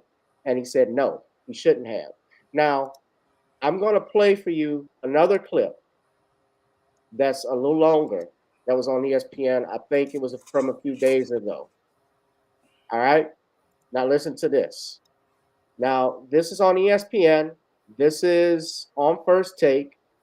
This is the athletic director of Alabama, Greg Byrne, and he was being interviewed on ESPN about Brandon. Brandon was already on his way to pick up Darius when Darius texted him. Brandon never left his vehicle and was not involved in the collection of the weapon. The shooting occurred just seconds after Brandon arrived. Brandon has been fully cooperating witness and is not a suspect. Yesterday, we began to hear some new things from the hearing, and Coach Oates had just come out of practice and did not have the information from the hearing when he was talking with the media directly after practice. He did not handle that in a way that he should have. We've addressed that with him. What is your response to that, that there is preferential treatment given because of the season that's going on and because of the level of ability of the player and players involved? What I have tried to think about this entire time is let's do what we think is right. Let's make sure we are honest. Let's make sure that we cooperate, that we support law enforcement and anybody else out there that needs to be supported through this. And, you can control what you can control. I can't control whether somebody immediately goes to that as their thought on this. What I felt is that Brandon needed to be treated fairly like any other student athlete. Points, including a game-winning layup in the final second of overtime as Bama beat South Carolina last night in Columbia. After the game, Alabama head coach Nate Oates addressed the media. I want to address yesterday's press conference and my response to the Brandon Miller question. I'm not here to make excuses, but I want to make it clear that I didn't have the details from the hearing that morning since I was coming straight from practice. Y'all hear what he said, what they've said, that Brandon was not involved, so he's not a suspect, right? He didn't have the shooting occurred after he arrived, according to the athletic director, from what they saw at the preliminary hearing, right? Mm-hmm. Okay. So everybody follow. All right. And I used a poor choice of words, making it appear like I wasn't taking this tragic situation seriously, which we have throughout the course of it. I sincerely apologize for that. Nate, what led to come to this decision for Brandon to play today? Well, as Greg said earlier, we make decisions based on available facts, and that's what we did here. Going through something like Brandon has the last day or two, he's a young guy. It might have really kind of wrecked him a little bit, and his resolve out there really seems strong, no matter what the situation. Is that the kind of guy he is? I mean, he's one of the most mentally tough kids I've ever coached. So, not surprised. I mean, 41 points, you don't want to say you expect that, but not surprised he came ready to play and played well tonight. All of this transpired over the last 5 weeks. Just to go through the details once more. On the morning of January 15th, 23-year-old Jamia Harris was shot and killed near Alabama's campus. Later that evening, Alabama men's basketball player Darius Miles was charged with murder and removed from the team. On Tuesday, an investigator testified Crimson Tide forward Brandon Miller brought the gun used in the shooting at Miles' request. Miller's attorney says Miller was on his way to pick up Miles when Miles texted him to bring the gun, and that Miller never saw or touched the gun, and that it was concealed under some clothing in the back seat. Alabama announced Wednesday Miller would play against South Carolina, saying he was not considered a suspect. Okay, a lot to unpack here. Stephen A., I'd like to start with you. What do you think of the decision to have Miller play last night, considering the circumstances? I think the immediate response is that it was highly questionable, to say the least. And this is strictly on the facts that they spewed. He was en route to pick up his teammate. The teammate called you to ask that you bring the handgun. You bring the handgun. Purportedly, it was under some clothing in the back seat, but the bottom line is he called you to bring the handgun. You obliged. My understanding is that it was a text message, not a phone call. And according to the athletic director in his conversation with Reese Davis, based on what they heard from law enforcement, seconds later, the shooting occurred. Now, in the state of Alabama, I believe as of January 1st, you literally can carry a firearm, a concealed weapon, without a permit. You don't have to have a permit. It's basically, you can carry. Okay. So when they said that in terms of law enforcement, we have nothing that we can charge him with, essentially what I'm surmising that they're saying is that because you have the right to carry a firearm without a permit, you didn't break any laws. Okay, fair enough. That's for law enforcement, the district attorney's office, and everybody to decipher. That's beyond my pay grade. But what I can say to Brandon Miller, who is absolutely a sensational basketball player, is that you are lucky you're not in the state of New York, you're not in the state of New Jersey, or someplace like this, because first of all, you would have had the firearm, and you might have been considered an accessory. And by the way, we don't know definitively whether he's out of the woods as it pertains to that. And so because of that level of culpability, when you talk about optics, when you talk about a heightened level of sensitivity to the heinousness of what transpired, the Alabama program, at the very least, it would have been apropos. You need to sit out this game until we acquire even more evidence. You don't need to be in uniform for us right now at this particular moment. Let's wait and see what else we learn, what else we discover before we go a step further. I will applaud Brandon Miller, the basketball player, from the standpoint that to endure what he was enduring last night and to go out there as a freshman and to put on that show on the road absolutely showed a level of mental toughness that I believe NBA scouts, people on the next level, will look at, assuming there's nothing that comes from this from a legal perspective for him.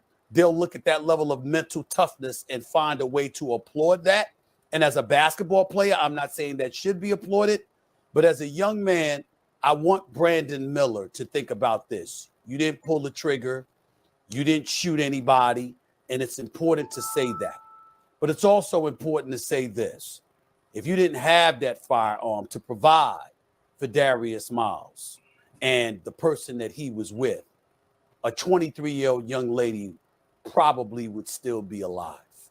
And to think about that and for you to have anything to do with that is something that should make it very, very, very difficult for you to sleep at night, as opposed to pumping your chest at people who were booing you. They may have been excessive in terms of saying lock him. All right, I'm gonna stop right there. So y'all saw this shit. And with Stephen, and now the athletic director has already stated what the facts were told to him by police. That Brandon Miller had nothing to do with the shooting. Am I right? Mm-hmm. There was no. My understanding, the gun that was used was already registered to Miles. Am I right? So the shooting had started. If you remember what the athletic director said, it had started sometime, I believe, when he arrived, a few seconds later, or it already happened. Am I right? So Stephen A. Smith and ESPN, who are analysts, who are journalists, who are paid multi-million, Stephen A. Smith, I believe, is the highest paid sports journalist on television. ESPN papered him up. And remember, Stephen A. Smith even said before, remember that remark he made, that video I played? He says, my goal is to make money for my bosses and how I could get a piece. I'm paraphrasing, but I could get a piece of it. That's ultimately what he's doing here. That's what he's doing. He didn't hand this man a gun.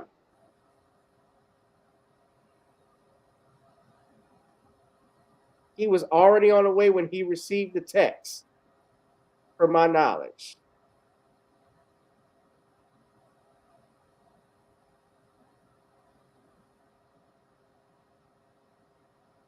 So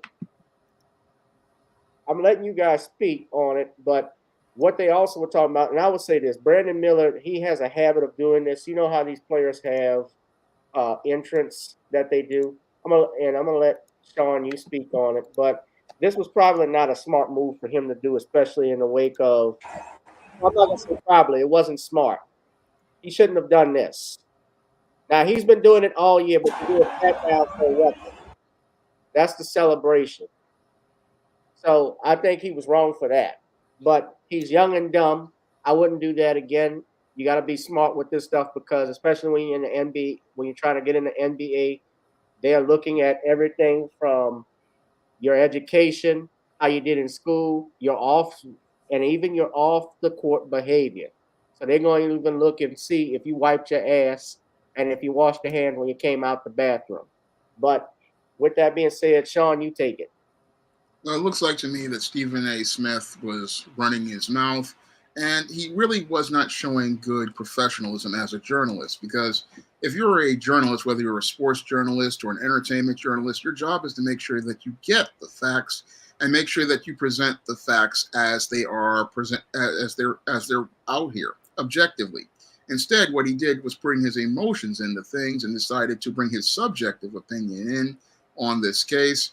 And he basically painted this guy, Brandon Miller, out like he was a bad accessory to a crime when the facts don't state that at all. So when I look at your Stephen A. Smith, and he just basically put his entire network in trouble because Brandon Miller now has a good case for a slander case or a libel case as related to the statements that he made. And it just really was bad journalism overall. And I also look at the whole thing. He's trying to make it look like Brandon Miller is the bad guy, but that's not the story that is presented when you look at it from an objective perspective. And again, if you're a journalist, your job is to present the facts and not bring your own personal opinions into things. And I look at this whole case again, he's just looking to make the black guy into the bad guy. And that really just shows that he's just a super bootlick. And this is just embarrassing for him to do. It just is extremely unprofessional and just not something I would want to see as related to journalism. And it really makes ESPN's credibility look bad overall. All right, Harvey. Stephen A. is doing what Stephen A. does best. ESPN is doing what they do best. Anytime these young brothers get caught up with something or even have not even a real connection to it, they had to paint him as the bad guy, and it's sad. Now, the school, if they thought the optics was bad for him to play, they said, Brandon, just sit this game out for a while. You know what I mean? You didn't get cut from the team and everything, but at the same time, law enforcement said that he's not a suspect. So the kid, he's stuck. He's damn if he do, damn if he don't. I mean, I saw the game, and they was cruel to him. They was saying, and the kid go out there and do what he did. Let me take that back. Young man, I apologize. The young man to go out there and do what he did, tell you he's tough, but at the same time, you got adults on TV making it seem like this young man did something nefarious. His teammate is the one that pulled the trigger. His teammate is the one that committed the murder. Now, we don't know why he got the gun or whatever, because the teammate could have been saying, hey, I'm being harassed, I'm being threatened. We don't know. But for Stephen A. to sit there and say, you got to have this in your mind that a woman is dead and basically saying it's your fault, I think that's too extreme. I really do. And you have to be careful what you say, but at the same time, ESPN and Stephen A. have a history of doing this to black males in sports. Right. High school level, college level or professional. And Stephen A gets away with it because he know that we're going to complain about it for a few days and we're going to move on to the next Stephen A outrage. You know what I mean? And Disney don't respect the black consumer. And we don't respect ourselves because at that point, we can get on social media or we can call ESPN or tell our cable providers hey, we're going to cut the cord if you don't reel in Stephen A. Because Stephen A has contributed to a lot of the negative imagery that black sports players go through. Like I said, whether in high school, college, or professional sports. And the school really don't give a damn as long as the kid wins. So like I said, everybody is pulling the kid in this direction and doing this and doing that. But Stephen A should never got on that platform and basically blame that young man for that murder. Blame the one who pulled the trigger. Right. And that's the ultimate thing. Nobody's talking about Darius Miles and the other individual that was arrested. I think his name is okay. So his name is Davis. I think and he is the one. These two are the ones that are charged now. Michael Buzz Davis is his name. Now, where it's found out, they're presumed innocent, and this is the thing I always say this because this is my field as an attorney. Every person is presumed innocent until proven guilty, and that's the main thing. And it also hurts when you got people like Stephen A. Smith, and I didn't see Michael Wilbon or Paul Feinbein and hear what they had to say, but I can tell you they're not attorneys. And you bring these guys on to talk and criticize young black men, especially about criminal behavior, but you're not an attorney. And Stephen A. had the audacity. I'll never forget a couple years ago, he said he wished he had gone to law school so he could beat Johnny Cochran when he was going up against O.J. Simpson. He wanted to be the prosecutor. Johnny would have made mincemeat out of your ass.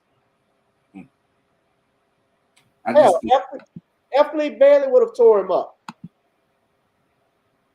But see, Galvin, we live in a society where it's profitable to always paint the black male, especially if he's an athlete, as a brute, a savage. That's the narrative. That's the narrative. They've been doing it since we was kids. They've been doing it since our fathers were children. The thing is, I wish that these young brothers had some type of mentor or the school really gave a damn and say, look, guys, if you got issues or something going on off campus or whatever you're going, go get some counseling, talk to somebody. Because I'm seeing too many young brothers' lives be destroyed. Look at the brother that was in a car accident. They was racing and one of the team people with the team got killed, the lady got killed, and now that young man, the football player. Now the young man, his career might be done. They're not going to see these young brothers are not going to be treated like the white guys. Because I know there's a lot of white college age students that do a lot of crappy things, have gone out and got people killed, or went to parties and probably didn't. I mean, and then you got to put some responsibility on the people that was racing. They went out there and did the dumb too now. I don't want to talk ill of the dead, but it just seems to me it's like it's profitable for these companies like Fox Sports or NBC or ESPN to always paint these young men as deviants. And these people sit on these anchor desks, they know exactly what they're doing. They don't even have all the facts. And if the police department thought that their brother had anything to do with their murder, they would have said something about now. And I'm pretty sure the school would never let him suit up and go out on the court. But that's just, I mean, like I said, this is what they do. Yeah. No, I stopped watching First Take. Just because of Stephen A. Smith and this type of shit they do. And let's not forget also just a month ago, on tape slapping his wife, and Stephen A. Smith gave him a pass. That's what I'm talking about, the hypocrisy. You know, when Shannon Wheeler beat the crap out of his girlfriend, the media went like Como Black, like we're not going to say anything. Right. You had a football player, I think in New York, I forget what team in New York, one of those New York teams, beat the crap, use a kicker or a quarterback. Shawn, you know who he is. Yeah, Shawn. he abused his wife and kids, nothing. But when a black guy go to college or high school or professional sports, he had to tippy toe. At some point in our community, we got to put our arms around these young brothers and them and say, look, you guys got a talent and you're able to use that talent to get to the next level. That's what you do. You can't do what they do. You can't go out there and get drunk. You can't go out there waving guns. You can't go out there drunk. You can't do none of those things. When you go to a party, if you're not drinking fruit punch, you better be drinking some type of water or don't go at all. You have to watch what you do because these networks and these websites, they love this. It's like red meat for them. And they have Stephen A. Smith, a black man, speak more on this and criticize his young brother more than the white folks. That's very telling. It goes back to my point. We as consumers have to start using our fingers, our wallets and purses to let ESPN know you can't keep doing this. Yeah. Stephen A. Smith, Mr. Lightfoot. I had to do that one hard. I know.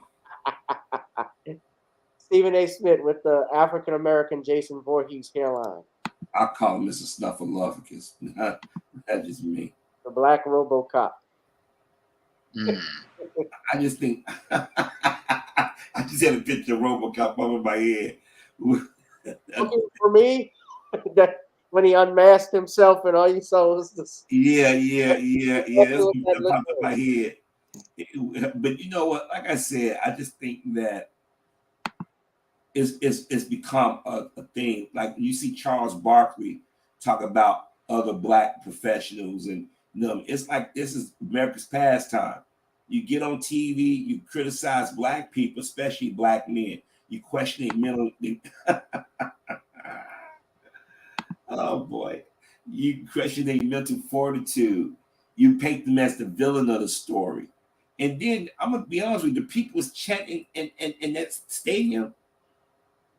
They were tacky for doing that. Yeah. But this is the society we live in, unfortunately. Well, I mean, look, they do that at these games. Look at what happened to LeBron when he was there, and they were talking about his son. They threw popcorn at Russell Westbrook. I remember when they had a Seahawks player that got ejected, they were throwing stuff at him, some beer at him. He actually ran in the stands, wanting to go at him. So white, especially white, I mean, because people don't like putting the race card, but the thing is, you dealt the card to us first. You have mostly white. The consumers at these games are mostly white. It's like the boosters for these college programs, like at Alabama and LSU, Florida, are alumni who are mostly white. They love to see their program grow and go further, and they go to these games, and yeah, they think they can do whatever the hell they want, which is why they throw stuff on the field. They say things. I'm happy that kid made it. That the young man had a hell of a game and is doing well. So he has not been charged. He has not been arrested. He is not a suspect. As far as I'm concerned, he's innocent. Until if we had evidence that came out that showed he was more involved, and let me just correct Stephen A. Smith, because there's another thing. He doesn't know what the hell he's talking about. An accessory, he's mentioned that he's lucky he's not in New York or some other state on the East Coast because he would be charged an accessory. Accessory is what an accessory is. That is a person, or in Louisiana, we call it a principal. But that's a person that's involved in a crime, in the commission or functioning of any of the crime at any aspect, any level, and they knew about it, just like the person that pulled the trigger. That's what an accessory is. It's not about having a gun, which is what he was saying. That has nothing to do with. I mean, even if he owned a fire, let's say he owned a firearm, that's his first, Second Amendment right to own a gun. What an accessory would be, if he was an accessory before the fact, is if he aided in commission of a crime and knew about it. That was not the case here. The cops have not found that yet. So let's leave that out. I'm sorry for that young lady that got killed. I hope the family gets justice. But Stephen A., you a punk for that one. Super bootleg. Right, Shawn? Yeah. I mean, the thing he did with Dana White, not coming and not clapping back at him, that said it all. That was the hypocrisy of it all. We're going to go ahead and wrap it up. And by the way, all of that was fair use. The video, everything I had the disclaimers out. YouTube, if you want to hit me with a copyright strike, remember, all of this was fair use. Go ahead, Shawn. Do a plug-in. Tell everybody what your broadcast is going to be about tomorrow, too. Well, my live stream may possibly be about the subtle politics transpiring around us and talking about how many black politicians are set up for failure. So that might be the live stream. I'm still on the fence about it, but I believe people do need to know why many of these black politicians really get set up for failure and how white supremacy sets them up. All right. That's good. And some plugins for some books. You have The Woman Crisis, but I think you also got a new John Haynes out, right? Yeah, the new John Haynes Godbreaker, is available in paperback right now. And if you want to pre-order a digital version on Kindle, Smashwords, the iBookstore, Google Play, or Smashwords, you can do so right now. And the book will be out on March 31st. Yeah. All right. And Harvey, why don't you do a plug-in for your show? Well, if anybody want to sub, you can go to Your World, Your View. You can donate to Cash App $ HL 1974. I don't know what my next commentaries is going to be. Usually it's just based on how I feel at the moment, or what's going on in the news. But I think I might talk about how some of our brothers in media are promoting these homoerotic images and stuff. Like I said, Charlamagne the God, what he said about Kanye West and Adidas and having oral sex on them, I think a lot of these guys are telling on themselves, and they're just trying to push an agenda, in my personal opinion. Well, Charlamagne the God gave DJ Envy an ass for his birthday, a mold of his ass. So that's suspect. Yeah. Yeah. The Breakfast Schlubs. I stopped listening to them a long time ago. Yeah, I don't know. I think that we can do better as a people, but it's hard when you got people who just want to put trash out there and people willing to accept it until they don't. And usually when they don't accept it, 20, 30 years have went by and you didn't poison a great deal of minds out here. So I try to do my little part and try to push back against that crap. I mean, I always get it right. I mean, I might say what people want me to say, but new black media, we gotta push back against some of these distortions and these lies. Yeah. We thank y'all for tuning in. Please, yes, buy the book, The Commonwealth of Pennsylvania versus William H. Cosby, on Amazon Kindle. We have it coming in paperback soon. I know I keep saying that. I'm trying to work out things, some kinks, and that's been problematic with my work. But not to worry, I'm not making excuses. I'm having that soon. Of course, you can advertise with our channel. Go to gavin.grich1@gmail.com for rates. Subscribe to our Patreon, gboo2786. Also, I do have an announcement I want to make. As many people know, I've talked about this before. I have been on this channel now doing a live stream for over 3 years at best. I started in 2020 when the pandemic was just picking up, which would be in April. if I'm not mistaken, and everybody was forced to stay home. And I've had a fun time doing it.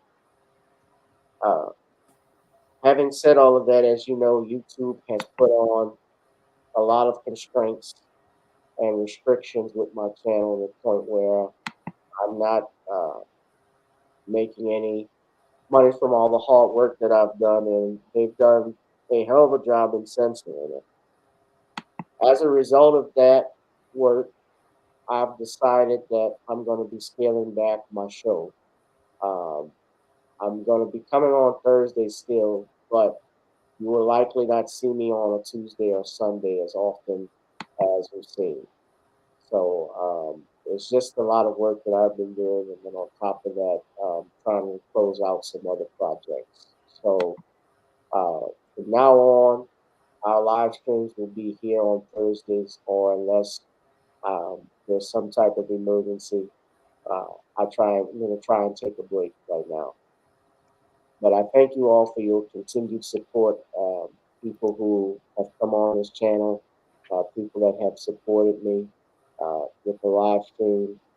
We've put out, I think, almost well over 400. It's well over 400 hours and better of different live streams each and every other week. Like Tuesday, Thursday, and Sunday.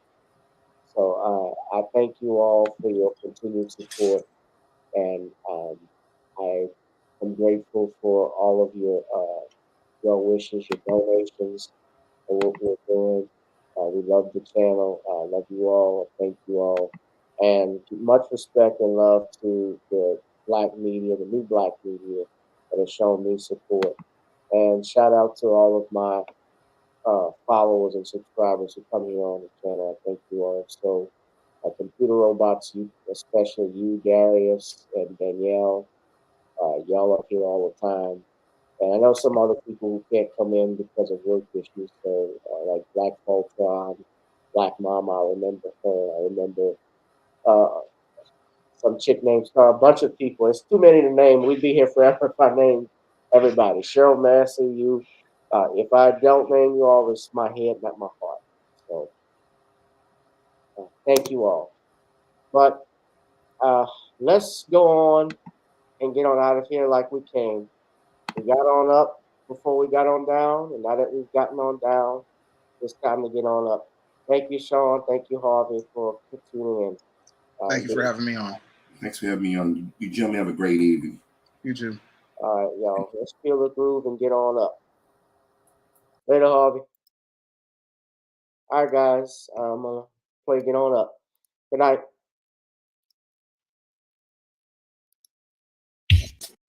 Girl, come on. Gotta dance to the beat, cause on the dance floor is where we'll meet. Show me what you got.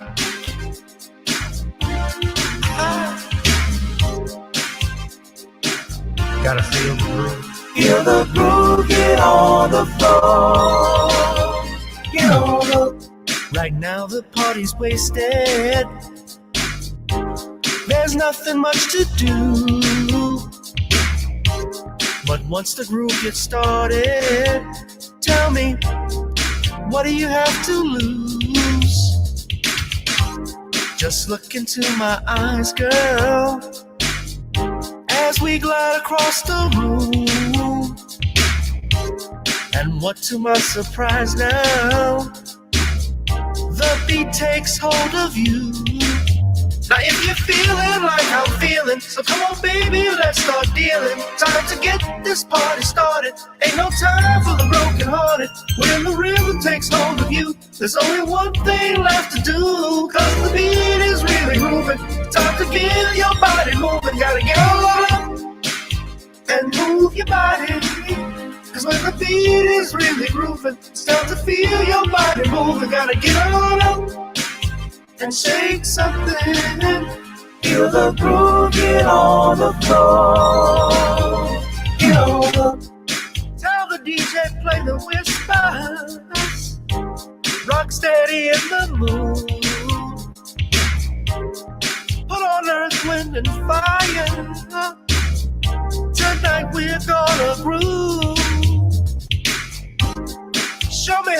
the four corners, electric slide or two.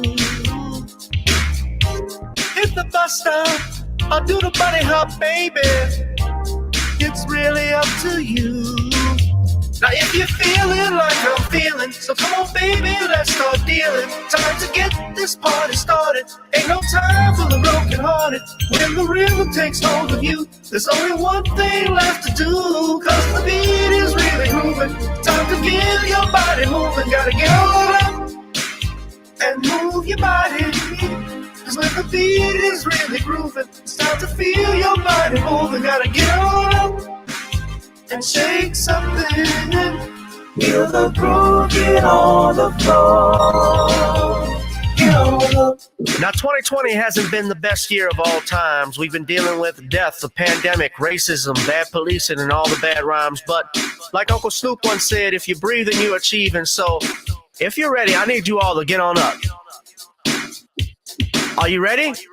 1 and 2 and 3 and 4. Get your butt on the dance floor. 5 and 6 and 7, 8. This jam we appreciate. We're gonna slide and step on the beat. On the dance floor is where we'll be. feel the groove, get on the floor. Get on up and move your body. Cause when the beat is really grooving, it's time to feel your body moving. Gotta get on up and shake something. Feel the groove, get on the floor. Get on up, baby. Yeah, gotta get on up. Come on, baby, gotta get on up, baby. Feel the groove, get on the floor. Get on up.